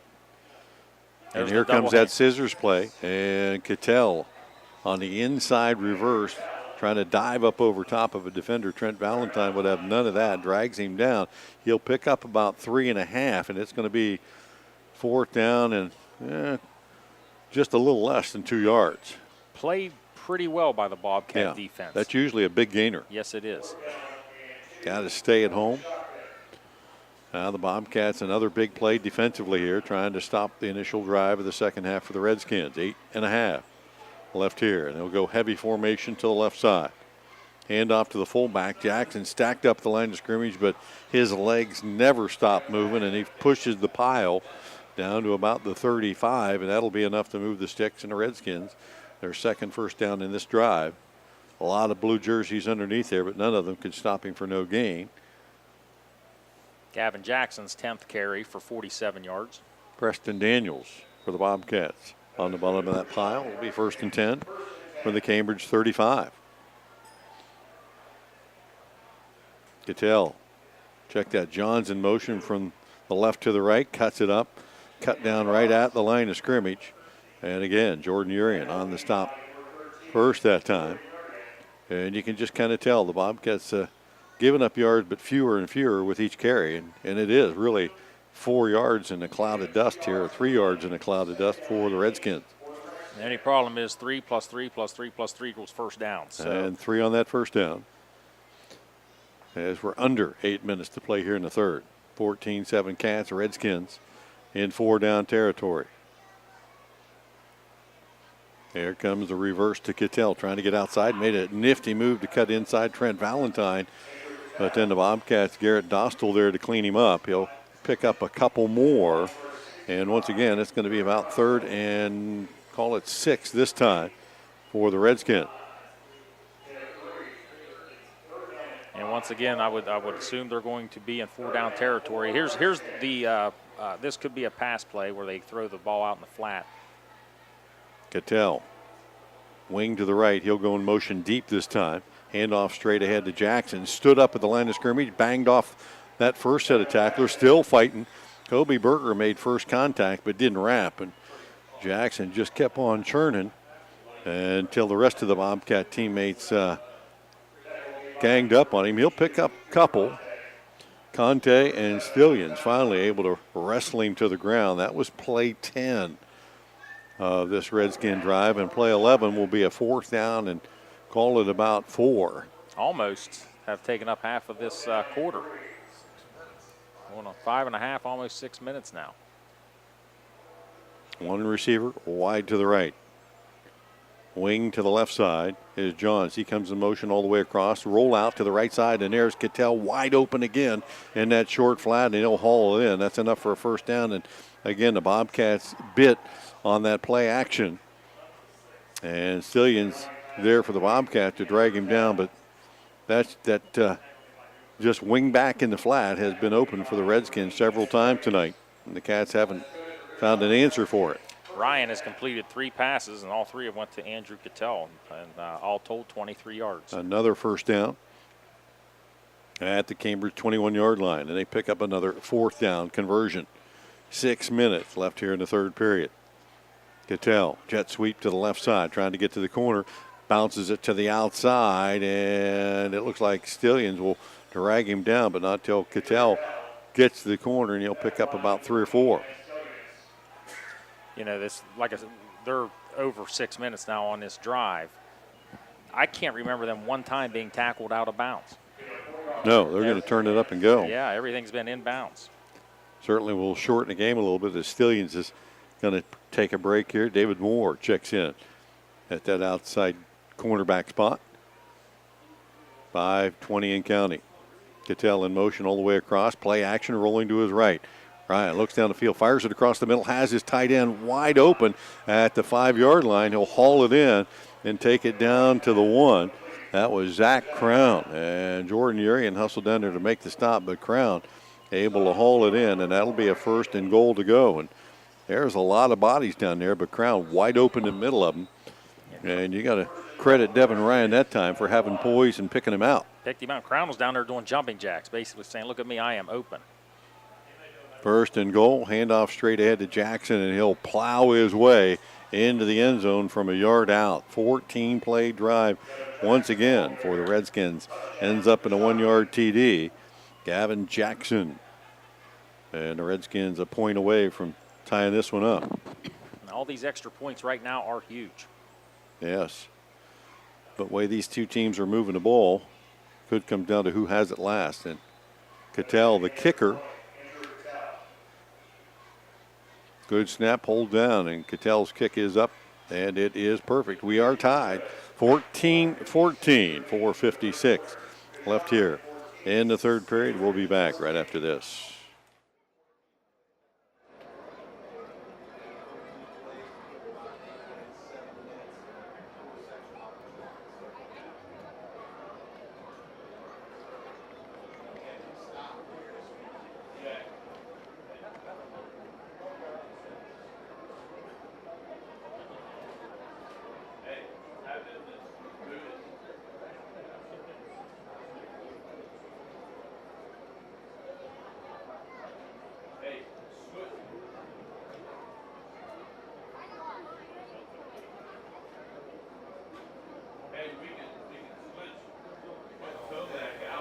Back in McFarlane Stadium, Ford Tire and Service scoreboard update, 14-14. The Coshocton Redskins take the second half kickoff. 64 yards, 14 plays before Gavin Jackson plunges in from 1 yard out. Couple of fourth down conversions in that drive as the Redskins picked up 4 first downs en route to their second touchdown of the night, tying this thing up with the extra point. Pretty impressive drive. Again, their second 14-play drive of the night. 7 minutes and 4 seconds they took off the clock. I believe at least 1 fourth down conversion on that drive. Once the swing T is such a big momentum offense, and when they start getting 3 and 4 and 3 and 4, that wears on a defense. Cattell on for the WB Green kickoff from that right hash, and they've effectively, other than the first half kickoff there, bottled the Bobcats up here. They'll kick it down the hash again. Tuttle takes it at the hash, and they'll try to get outside right side, heading to the sideline, trying to get to the corner. 25, 30, 35 up the right sideline, across the 40 and out near midfield. So the Bobcats able to effectively get to the edge again. Will have the ball in excellent field position here with the game tied 14 apiece. 4:47 left here in the third period. That's the second time the Bobcats kickoff return team has taken advantage of that formation that the Redskins use. They'll say he stepped out of bounds at the Cambridge 47-yard line. Nonetheless, good field position for the Bobcat offense that have scored touchdowns in their last 2 possessions in that second period. But they haven't been. This offense hasn't been on the field for over an hour. That's true. 4 wideouts. Kearns in the backfield. Tuttle offset to his left side. Now in motion comes Trent Valentine. They'll take the handoff, trying to get to the corner. Has the 50. Lowers his shoulder, goes right through one tackler. That was there was kind of a ghost tackle that time, but one of the defenders, Cattell, finally on the stop along with Ryan. But Valentine, they're going to say, got about 8 yards down to the 45 of the Redskins. So 2nd and 2. Yeah, but second time the Bobcats ran that play, and he's got 40 yards on 2 carries out running that play. That time kind of let the blocking develop out in front of him. He'll spread the field to the right with 2 other receivers. Lepla, the lone receiver, to the left side, as one of the defenders for the Redskins, Braden Lewis, heads to the sidelines. Hurt or an equipment issue, I can't tell. Make a couple of substitutions here in that front 4. Checking in is Dakota Mosley. 4 wide. 5'10", 355. On to give inside Tuttle. On the cutback, and looked like he was close to the first down. Hayden Shook grabbed him and threw him back. They'll give him a yard if he needed to between Cook and Crown.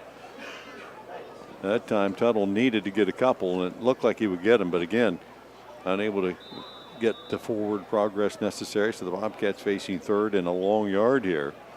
1 yard, 3rd down and 1. Knock on wood, it's been a pretty penalty-free game.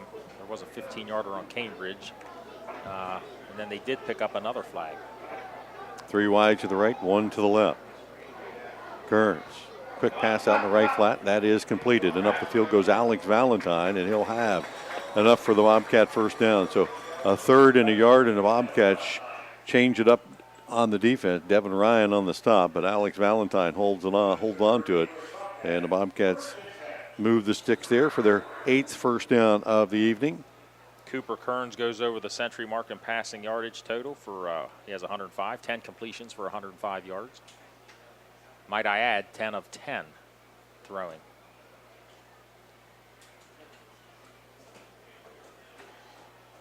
First and 10 from the Redskin 40-yard line.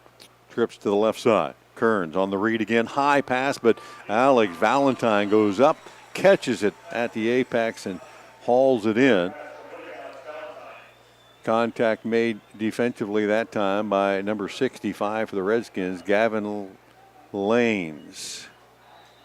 And it is another Cambridge first down. Nice read that time by Kearns. As you could see his head. He was looking at the defender the whole time and riding the running back into the hole. Threw it hard, too. Hand off. Tuttle to the right side. Bounces to the outside. Cuts it up. A little swivel move. Out to the 20 down the right sideline. Still on his feet and takes it to the house. What a play from 29 yards out. Logan Tuttle. No flags on the play. And the Bobcats, they're going to say he stepped out of bounds. They're going to mark it at the 9-yard line. So about a 21-yard pickup. It's still pretty nice run, huh? So we got a 20-yard pickup instead of the 29-yard pickup. And the Cats get another first down and face first and goal from the 9. Unfortunately, this is where Cambridge struggles. Yes, it comes to power offense time, and that's where they have struggled at times. 4 wide, 2 each way. Handoff again, Tuttle to the right side, cuts it up, down to the 6-yard line, keeps the feet going. There's going to be a holding penalty. Flag came in there as Tuttle got it down near the 1-yard line, but I see a flag on the far sideline. And that's probably going to bring it back. The spot of that foul is about the 8-yard line, near the line of scrimmage. You know, Tuttle just has so many different moves. He ends up going north, south, east, and west all at the same time. Yes, he does. And he showed a lot of quickness on that the play before that where they said he stepped out of bounds. But it was first and goal from the 9. Now it's going to be first and goal from the 19. So that penalty on the Bobcats, yes, backs them up to the 19-yard line just about the moment that somebody in the press box said it's been a pretty good night penalty-wise. That was my fault. That does happen, doesn't it? Yes, it does. Like saying a guy never misses the free throw. Like pass deep into the left end zone for Lepla and in and out of his hand. He had single coverage that time and probably 3 or 4 inches on Andrew Cattell. And Lepla had to kind of look back and over his shoulder to make that catch. It would have been an outstanding grab. Hit him in the hands and bounds away. So Cats had a chance right there. Ball was where it was supposed to be. The defender couldn't get to it, and only Lepla could make the catch. He just unfortunately couldn't come down. He had an arm's length on the defender as he kind of gave him a little shove at the end, and he's got that same look right now. Second and goal as they roll towards Lepla again. Kearns fires this one out in the left flat, and that one picked off. Andrew Cattell diving at the 2-yard line. That ball was thrown back behind him and between 2 defenders, and Cattell did a diving reverse interception to quash the Bobcats scoring drive. And the Cats are going to come away from this drive empty with that INT. The penalty was really a backbreaker there for the Bobcats.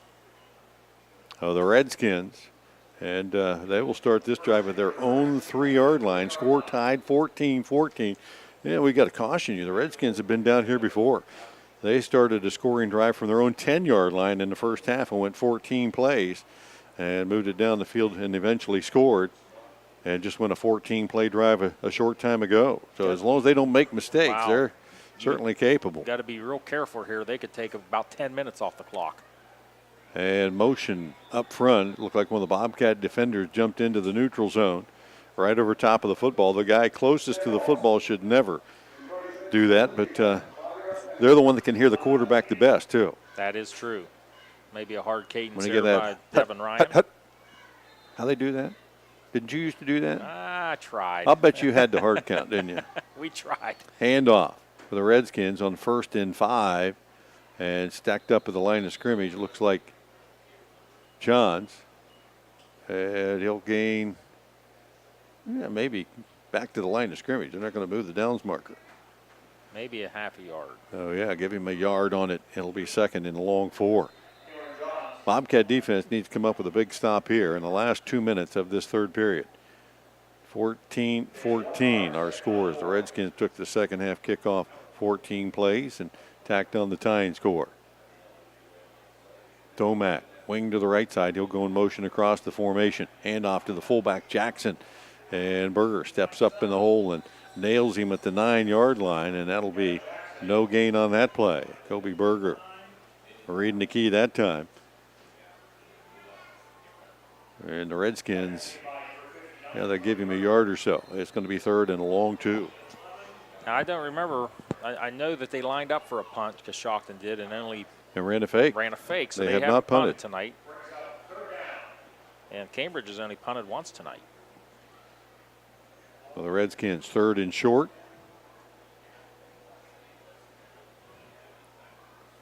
Looks like man-to-man coverage Yeah, one wide out, handoff, back to pass, and they'll take the big play down the field here, and it's going to be incomplete. It is in coverage. Ben Stillion's there. They sent the tight end down the seam on that play action, and the Redskins going for the home run. And a Bobcat defense there to knock it down. And Stillions, good coverage on the tight end that time. That's the same play they ran for the touchdown a moment ago. Good coverage on the tight end, but unfortunately, nobody was looking at Cattell. But the quarterback wasn't looking at Cattell either. He's been the guy in that situation. Go back to receive the punt. Goes Trent Valentine. He stands at about the Redskin 45-yard line. And the punter is Crowns. He stands back in the end zone. High snap, goes to his left, gets it, shanks it off the side of his foot. Valentine will call for the fair catch at the 42. And that's where the Bobcats will set up shop with the score tied 14 apiece. 38 seconds left here in the third period. The Bobcats once again in excellent field position. They have not been able to do much with it in this half. I would look for them. I'd look for the Bobcats to try to get the Trent Valentine involved here on some bubble screens possibly, or some out of the backfield somehow. That's just the second punt tonight for either team. Each team's had one. Yeah, both teams. 32-yard punts for both teams as well. The Bobcats hustle off the sidelines and bring in the offense here. They'll put two wides to the right, to the left, and a tight end. Tuttle in the backfield. Now Valentine in motion. He'll do the jet sweep to the left side, trying to get the outside. Can't get it there. Cuts it inside. And he'll move the pile inside the 40 down to about the 37. Give him 5 on first down. Hayden Shook again defensively. That sophomore shows you why he's in the lineup at the varsity level. He had been on about half the stops tonight for the Redskins. And that's going to be the last play of the quarter. We're already heading to the fourth. Bobcats got the play in the huddle. Let's see how quickly they opt to get to the line here and run it. Play clock is down to 16. The game clock at 7.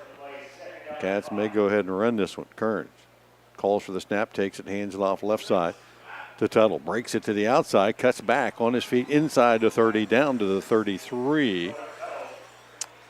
And Gavin Williams makes that stop as the clock hits triple zeros. The Cats will pick up a first down, and the drive stays alive. We're heading to the fourth period of action. This game tied 14-14. We'll get you caught up with other scores in the area on this AVC score tracker. Back with more football on ESPN Cambridge right after this. Doan Ford has served our valued customers for over 50 years with superior sales and service, and that's why they say, For experienced low-pressure sales, check Doan Ford. I'm not buying till I check Doan Ford. At Ron Guthrie Insurance Agency in Cambridge, they believe in personal one-on-one service. For banking and auto, home, and life insurance, stop by their office at 320 South 11th Street or call 432-4128 for a free quote. Ron Guthrie Insurance offers 24/7 claim service and multi-line discounts. Ron, Jill, and the staff at Ron Guthrie Insurance will personally handle all your insurance needs. That's Ron Guthrie Insurance, your friendly hometown insurance agency at 320 South 11th Street in Cambridge. Doan Ford has served our valued customers for over 50 years with superior sales and service, and that's why they say, For the best selection of new and pre-owned vehicles, check Doan Ford. I'm not buying till I check Doan Ford.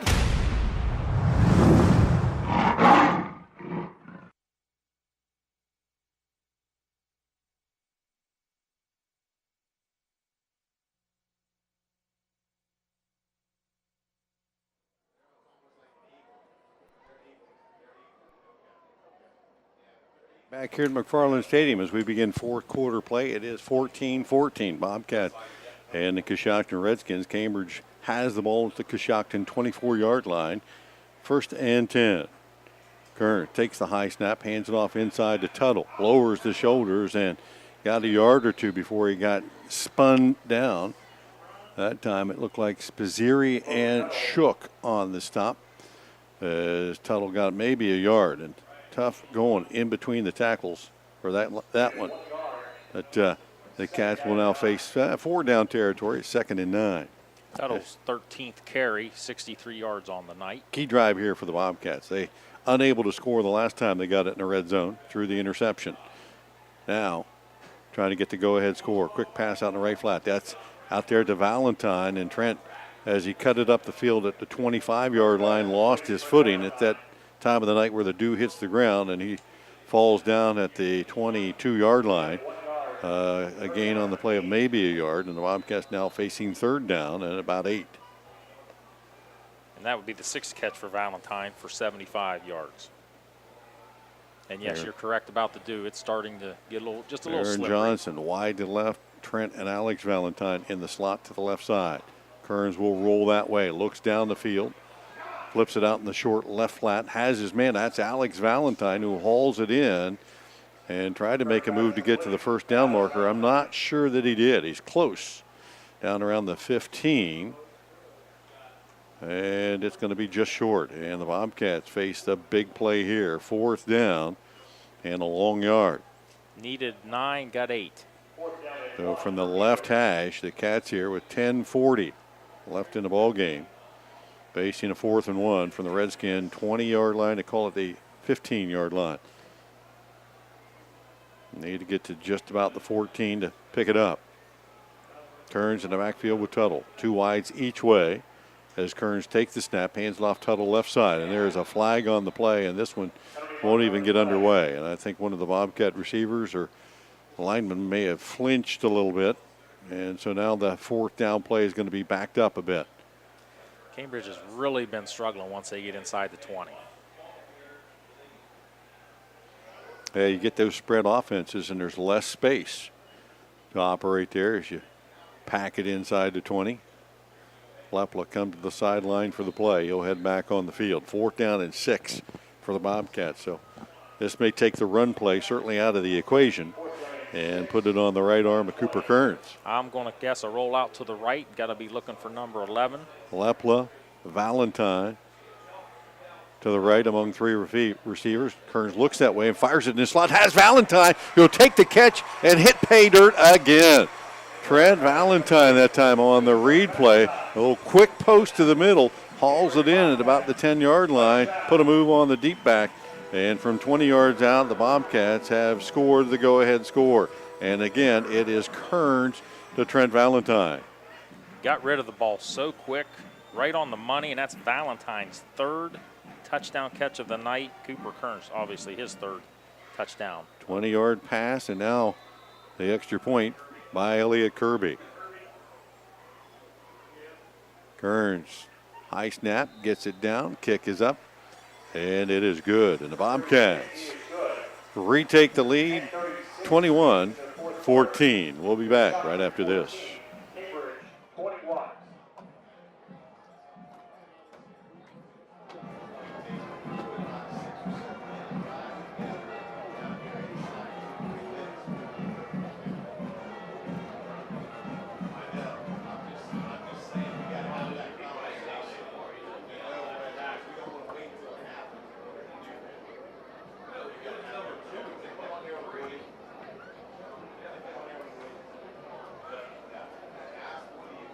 Back at McFarlane Stadium, the Bobcats with the go-ahead score, and it is the combination of Kearns to Valentine for the 3rd time tonight. This one from 20 yards out on a 4th and 6 play. That was a key 4th down play that time, obviously, as the Bobcats had shot themselves in the foot a couple of times tonight in the red zone, and you kind of had that feeling Cambridge needed to put points on the board there. And they got to put it in the air, and that's what they've struggled running the ball inside the 20. They've got to put it in the air like they have been.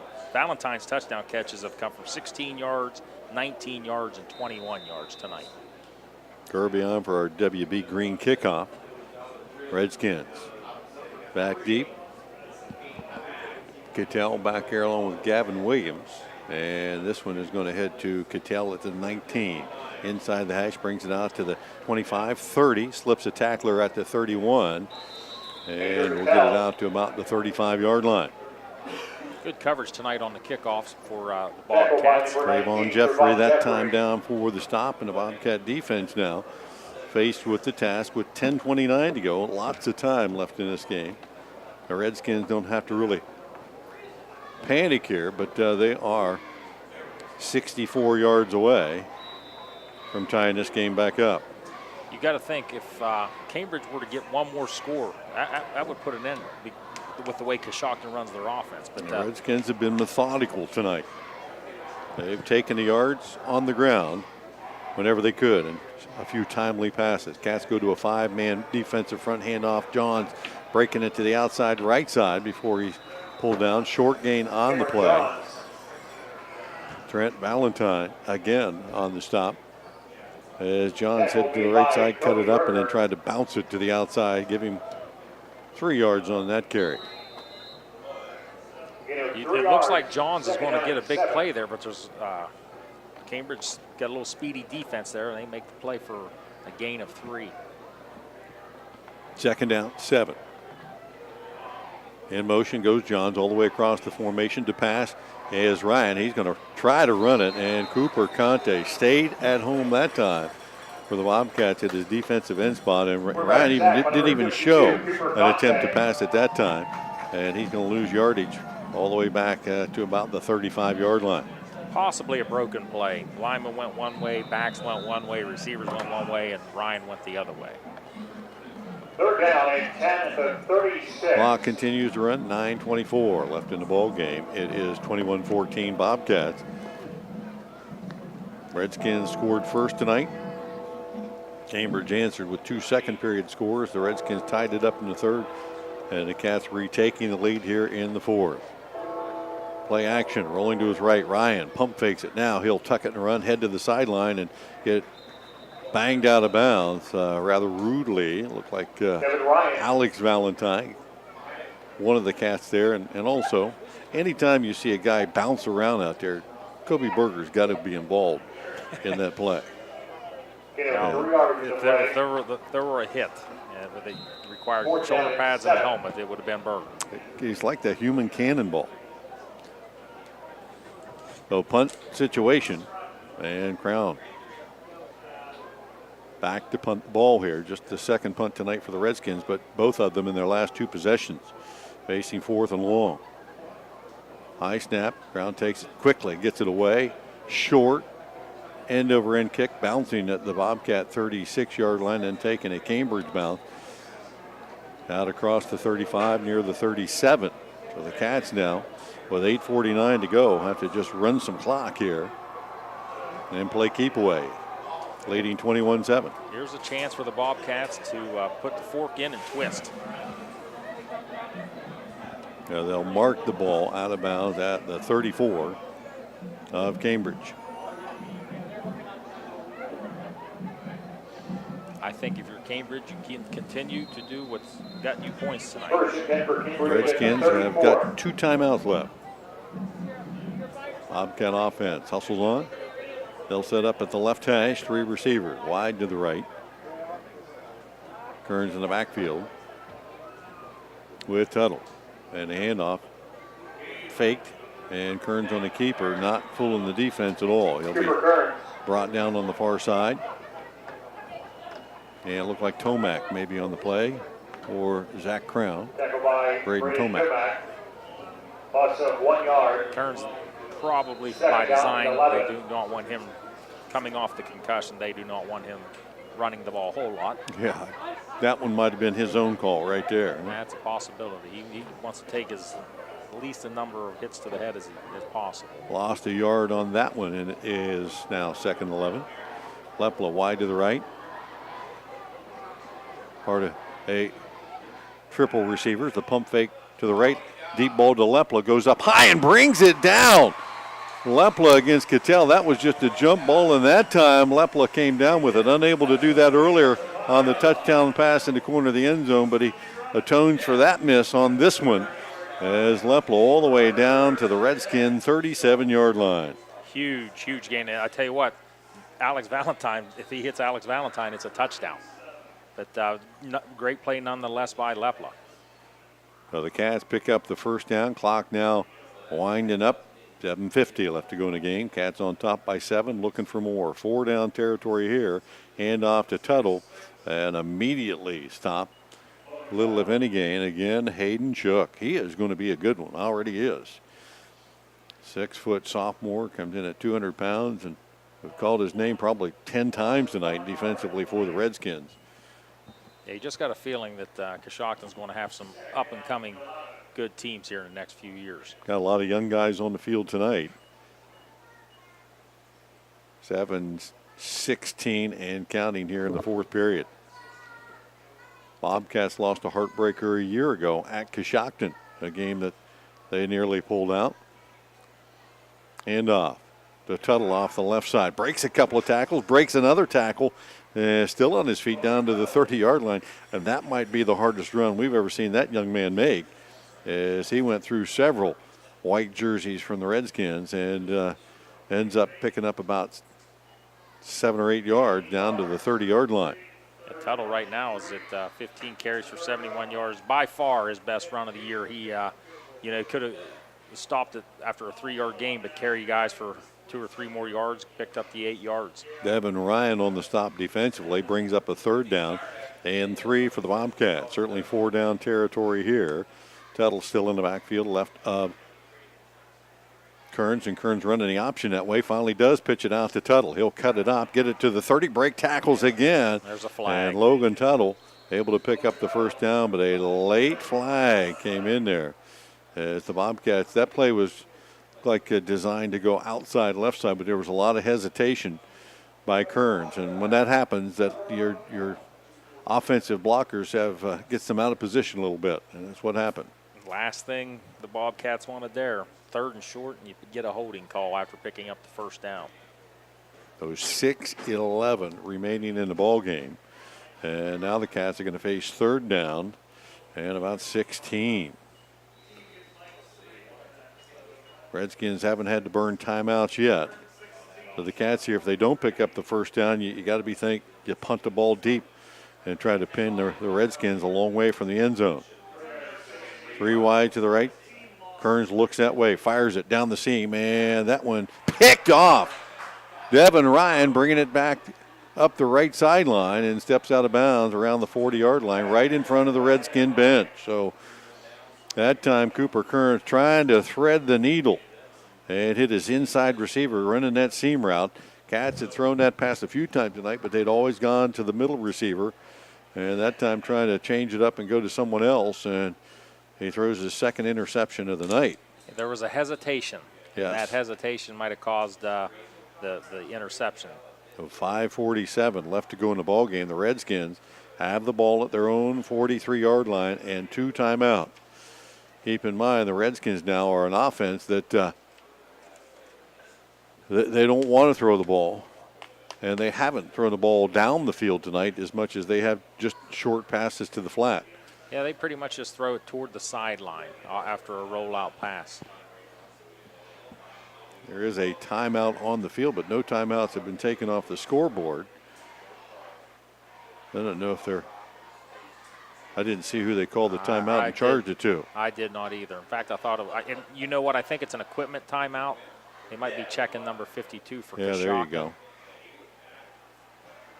It's either an equipment timeout or they're checking to see if maybe his head got dinged. Yeah, he's going to stay in the game. So that would lead you to believe more of an equipment situation. Yes. They usually err to the side of caution when it comes to the head injury. So Devin Ryan will switch over from his defensive safety spot in that interception. And he will be the Redskin quarterback here as they try to battle back and tie this one up. 21-14 Bobcat. 5:47 left in the game. Rolling out to his left is Ryan. Got everybody covered. Bobcats forcing him to pull the ball down. Lepla made Ryan pull it down, but he just tucks it in and runs ahead, bouncing off of defenders out near the 45-yard line. He'll pick up 7 or 8 before Jordan Urian finally catches up to him. And Lepla, he just holds on. Would have had a huge sack, but he was trying to keep him from throwing the ball, number 1. Yeah, he jumped to try to tip the ball, but the quarterback did not throw it. And kind of pump faked it, pulled it down, and took off. Got 7 yards of where it could have been. Keeps the clock running -3. Out to the 45, 2nd down, and 3. Cam Johns takes the quick handoff, trying to get outside right, tripped up near the line of scrimmage, and that's going to be Trent Valentine again.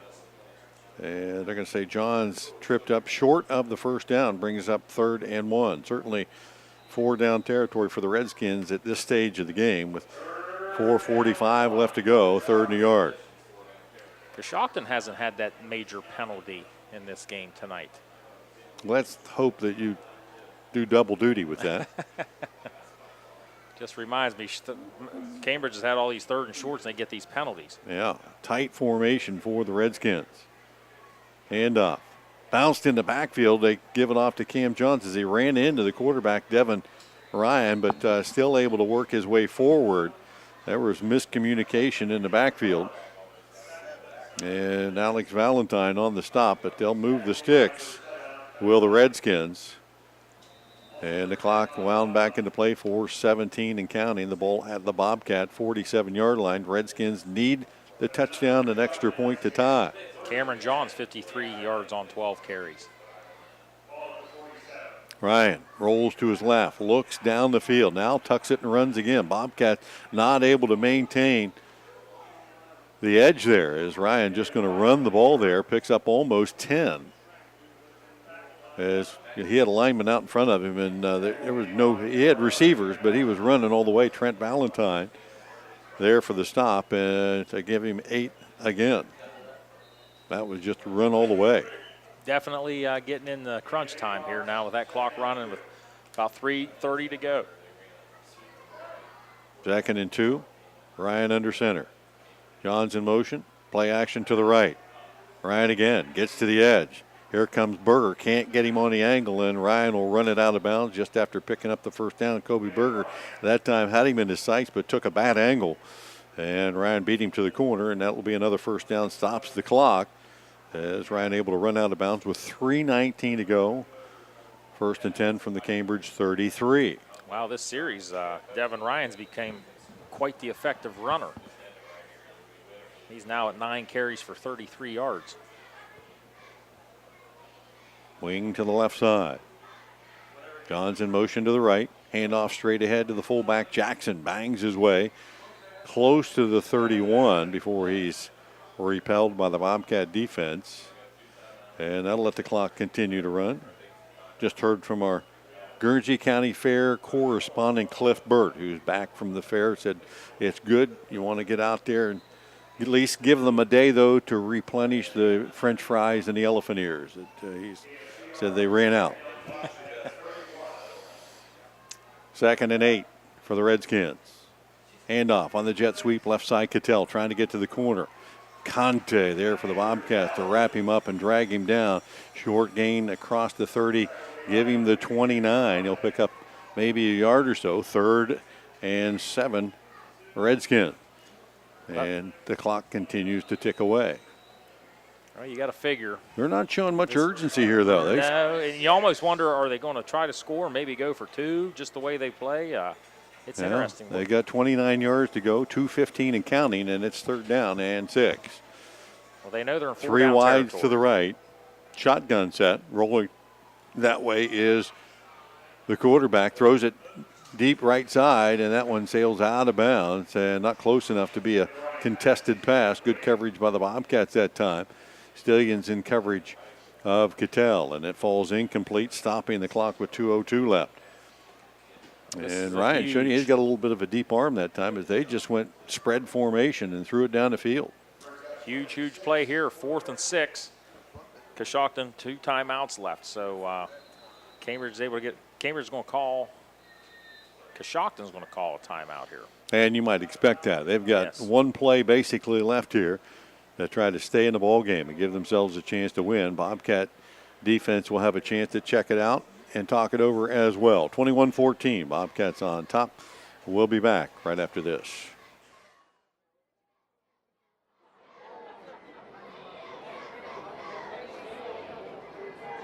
For Cambridge Bobcats, next game is next Friday against the Wheeling Park Patriots at Wheeling Stadium in Wheeling, West Virginia.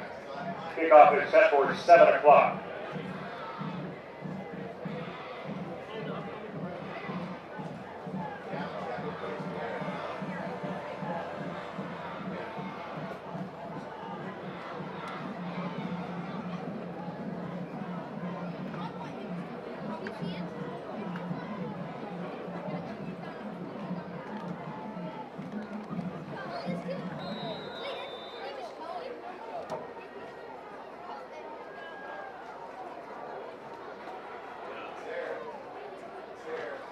and 6. Redskins back to pass deep down the right side. Ball put up for grabs, and that pass is going to fall incomplete. And with it, probably the hopes for the Redskins tonight is Devin Ryan dropped back to pass in a spread situation and just threw a duck down the right side that wasn't close to any of his receivers. Closest man to it was one of the Bobcat defenders, and he just made sure that thing hit the ground.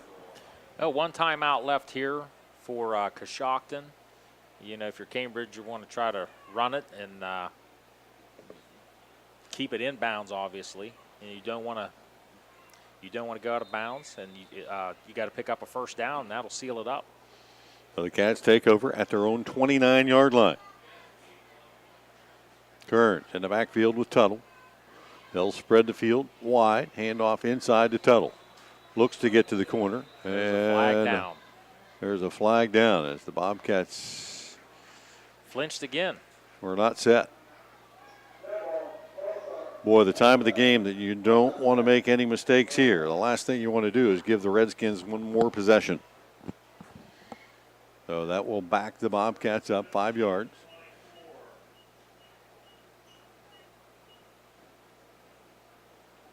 It'll be 1st and 15.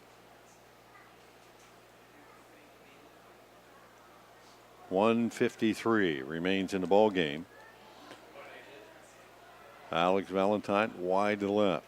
Trent Valentine and Connor Lepla wide to the right. Turns, handoff, Tuttle left side. Cuts it up. Has the penalty yardage back to about the original line of scrimmage near the 30-yard line.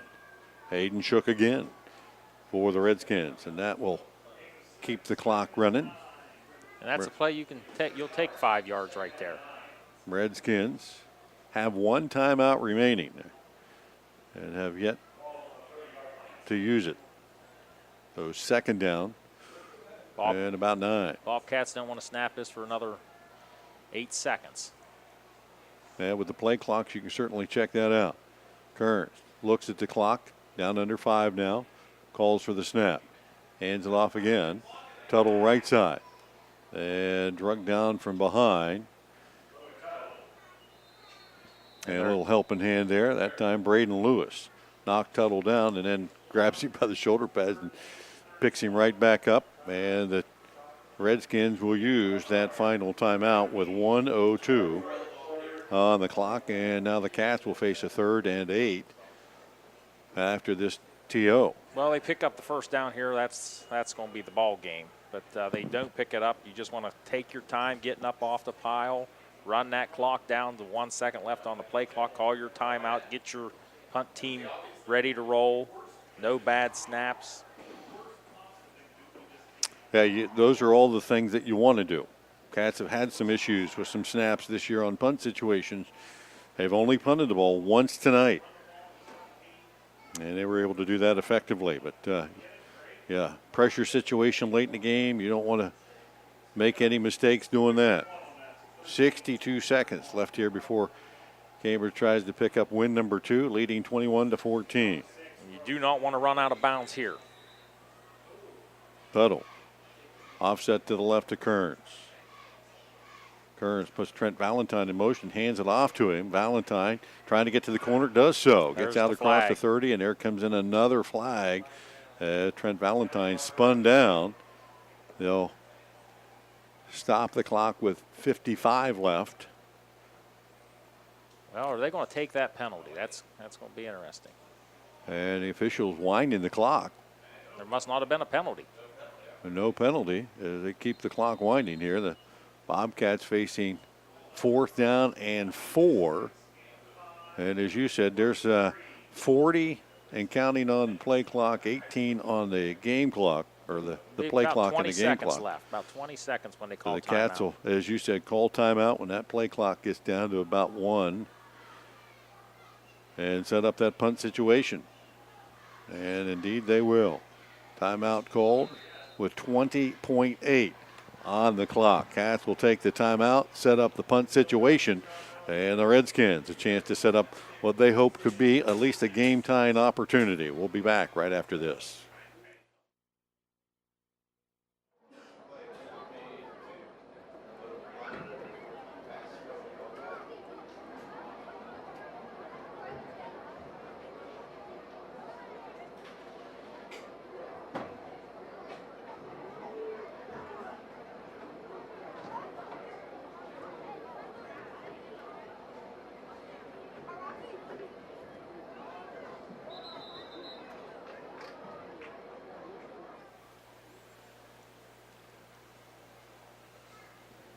Back at McFarlane Stadium, just 20 seconds remain on the game clock.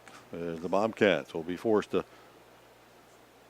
settle into punt formation. Connor Alshire back, and the Redskins are coming. They've got nobody back.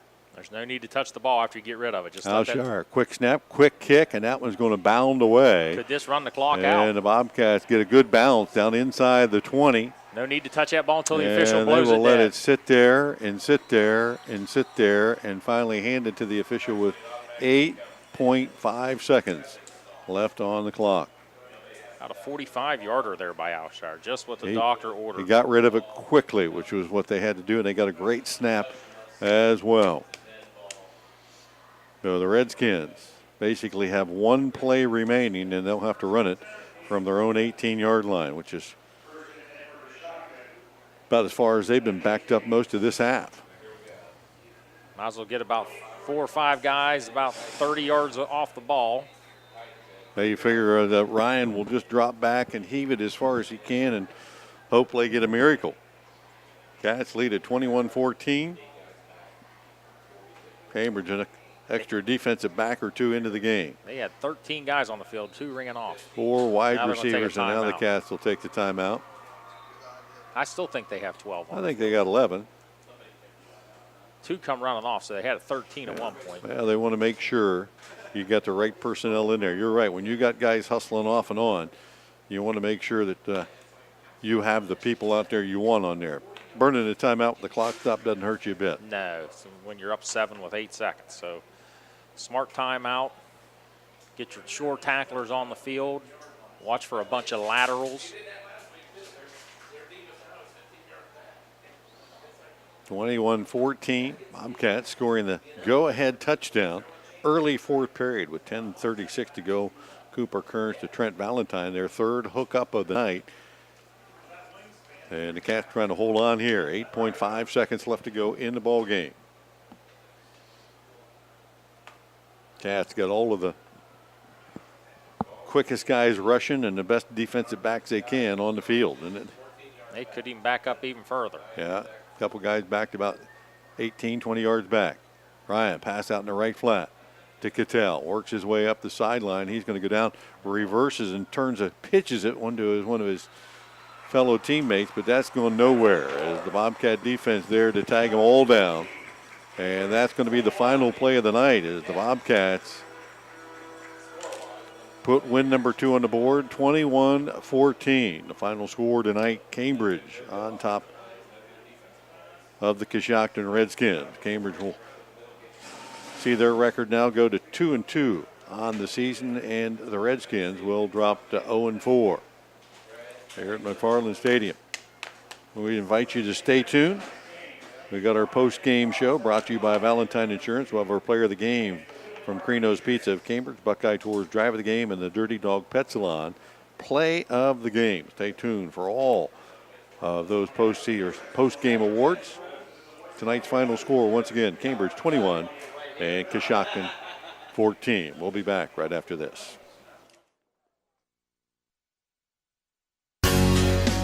At Whitesides of Cambridge, it's all about relationships. Sure, they want to sell you a car, but they also want to earn your business. The people at Whitesides of Cambridge are professionals and never stop training to stay on top of the latest in automotive developments. Your satisfaction is guaranteed.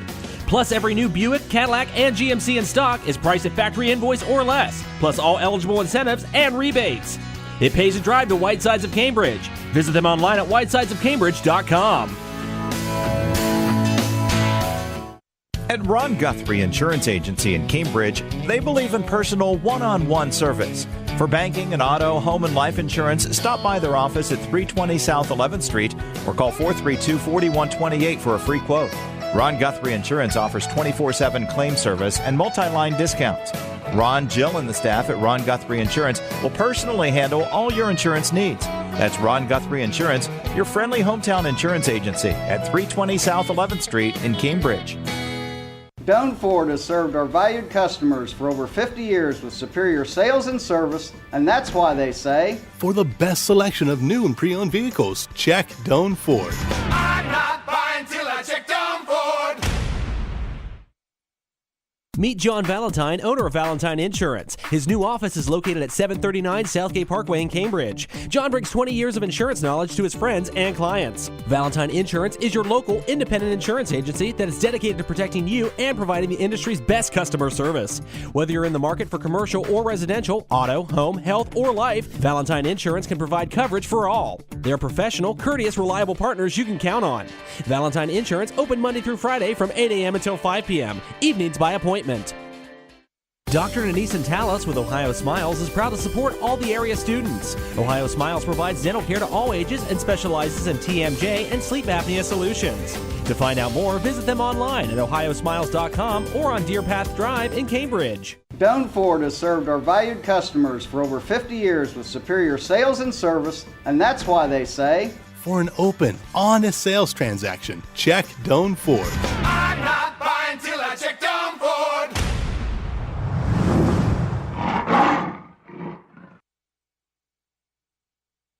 And the Redskins, the first team to get on the board, Cameron John taking it in from 5 yards out. Cattell's kick was good. 14-play, 90-yard drive for the Redskins. Put them on top 7-0, but the Cats answered twice in that second period. Cooper Kearns finding Trent Valentine at the 6:16 mark from 16 yards out. Kirby's extra point was perfect, 7-7, and just before halftime with 37 ticks left. Valentine again from Kearns. And again, Kirby would nail the uprights, 14-7 at halftime. But the Redskins would make it interesting in the third period. They'd take the opening kickoff of the second half, drive it 64 yards. Again, 14 plays. Cattell's extra point would make it 14 all before the Bobcats would get the tiebreaker with 10:36 left. In the fourth period, again, Kearns to Valentine.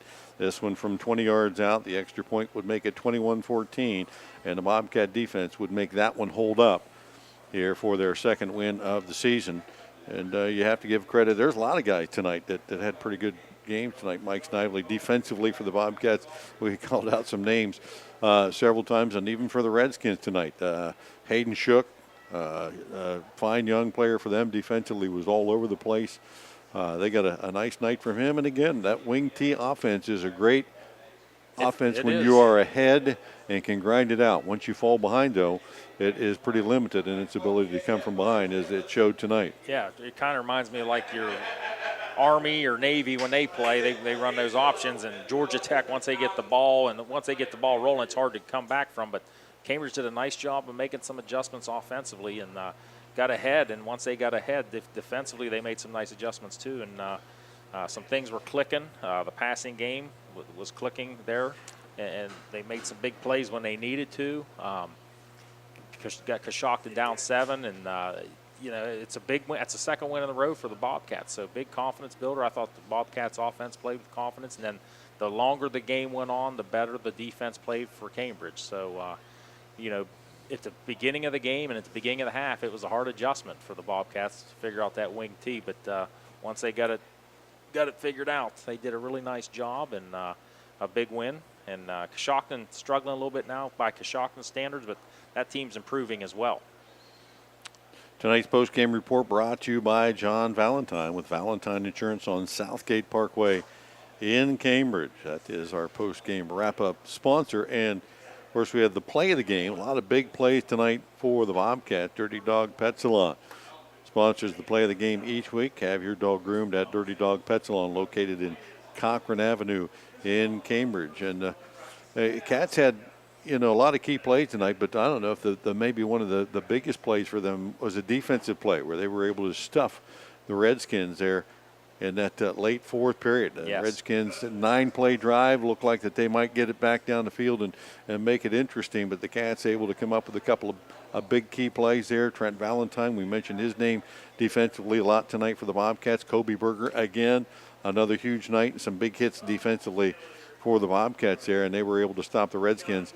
Tonight, the Redskins offense twice stopped on downs, forced a punt a couple of times. The Cats came up with an interception as well, and Cambridge able to make big plays defensively. That, our Dirty Dog play of the game. Of course, drives of the game, you have to give the game-winning drive kudos there. Drive of the game every week brought to you by Buckeye Tours. If you're thinking of taking a trip, call Buckeye Tours at 439-1977 or stop by the office on Wheeling Avenue. And let's give credit to the Bobcat game-winning drive with they start late third period and put the score on the board there to put this one away. Finally, with 10:36 to go in the ball game, as Kearns found Trent Valentine, the Bobcats started that drive late third period, but finished it early fourth period, and just 6 plays the Cats needed to complete that drive and take the go-ahead score, and then it was all defense after that for the Bobcats. So that is our Buckeye Tours drive of the game, and Cats pretty impressive tonight. Kind of mixing it up a little bit. You look at the stats here. There's some passing, some running. A little bit of everything. Cambridge, 308 total yards. 135 of that was on the ground. 25 carries for 135 on the ground. And Cooper Kearns was 15 of 18 for 173 with 3 touchdowns. In the air, 2 interceptions. Total of 308 yards. Coshocton rushed the ball 46 times for 166 yards. And they threw the ball only 10 times. They were 5 of 10 for 44 yards. But receiving for the Bobcats, we mentioned Trent Valentine had a huge game. I got him for 7 catches for 96 yards and 3 touchdowns. Brother Alex had 3 catches for 18 yards. Connor Lepla had 2 catches for 40 yards. Connor Aushar had a catch for 7. And Logan Tuttle had 2 catches for 5 yards. Rushing for the Bobcats, Logan Tuttle led the Bobcats in rushing with 17 carries for 77 yards. And then Trent Valentine carried the ball 4 times for 53 yards. Cooper Kearns, 4 carries for 5 yards. So they're well balanced. That looked like a Cambridge offense that we've watched the last couple of years, just well balanced, getting rid of the ball quickly. Anytime you go 15 for 18, you're doing something right. And they're having a couple breakdowns once they get in that red zone, but maybe they can get those kinks worked out for next week. Yeah, you've seen Kearns get better every week, and tonight make good decisions for the most part. I'm sure there's a couple of throws. He had 2 INTs. I'm sure that he would be the first one to tell you that he probably forced the ball into a couple of spots that he didn't need to do that. Boy, the Cats have a nice stable of receivers, though. They've got some guys that on the outside, Trent Valentine, Alex Valentine's a nice target. Lepla at 6'3". Now Alshire starting to work in the mix. Another 6'3" target on the outside.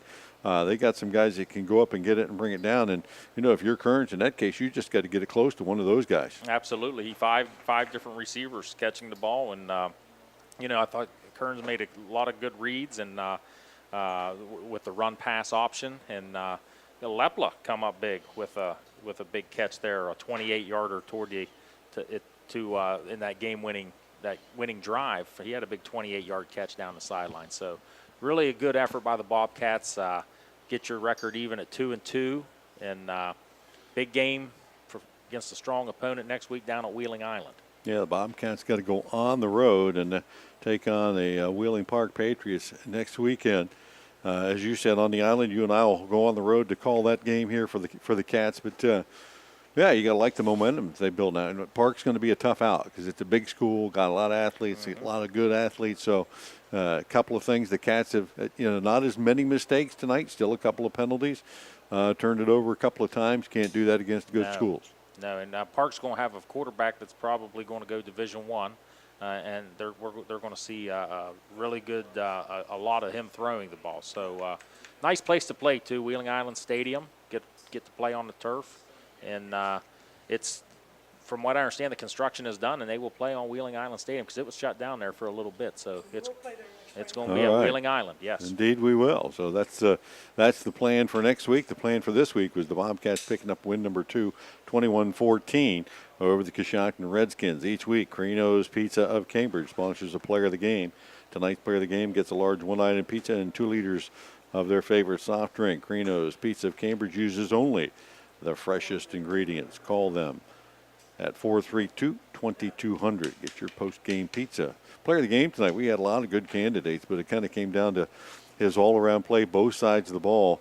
3 touchdowns, 96 yards receiving, 53 yards rushing. That's 149 there. That doesn't even count all the return yards that Trent Valentine had tonight.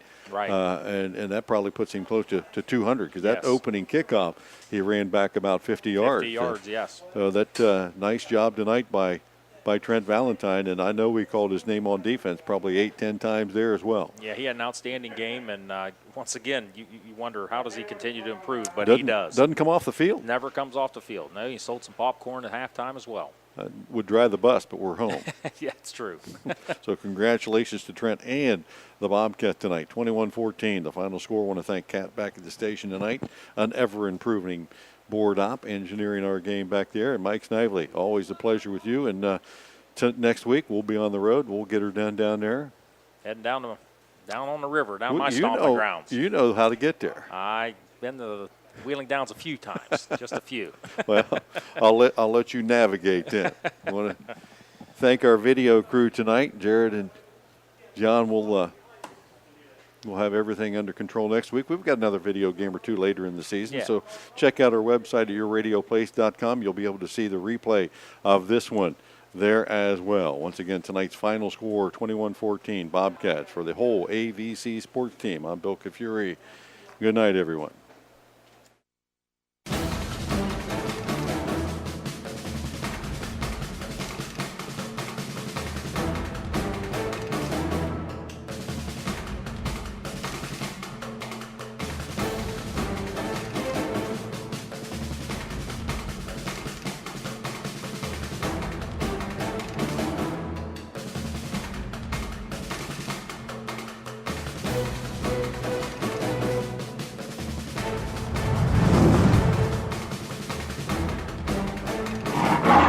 Cambridge High School Bobcat football.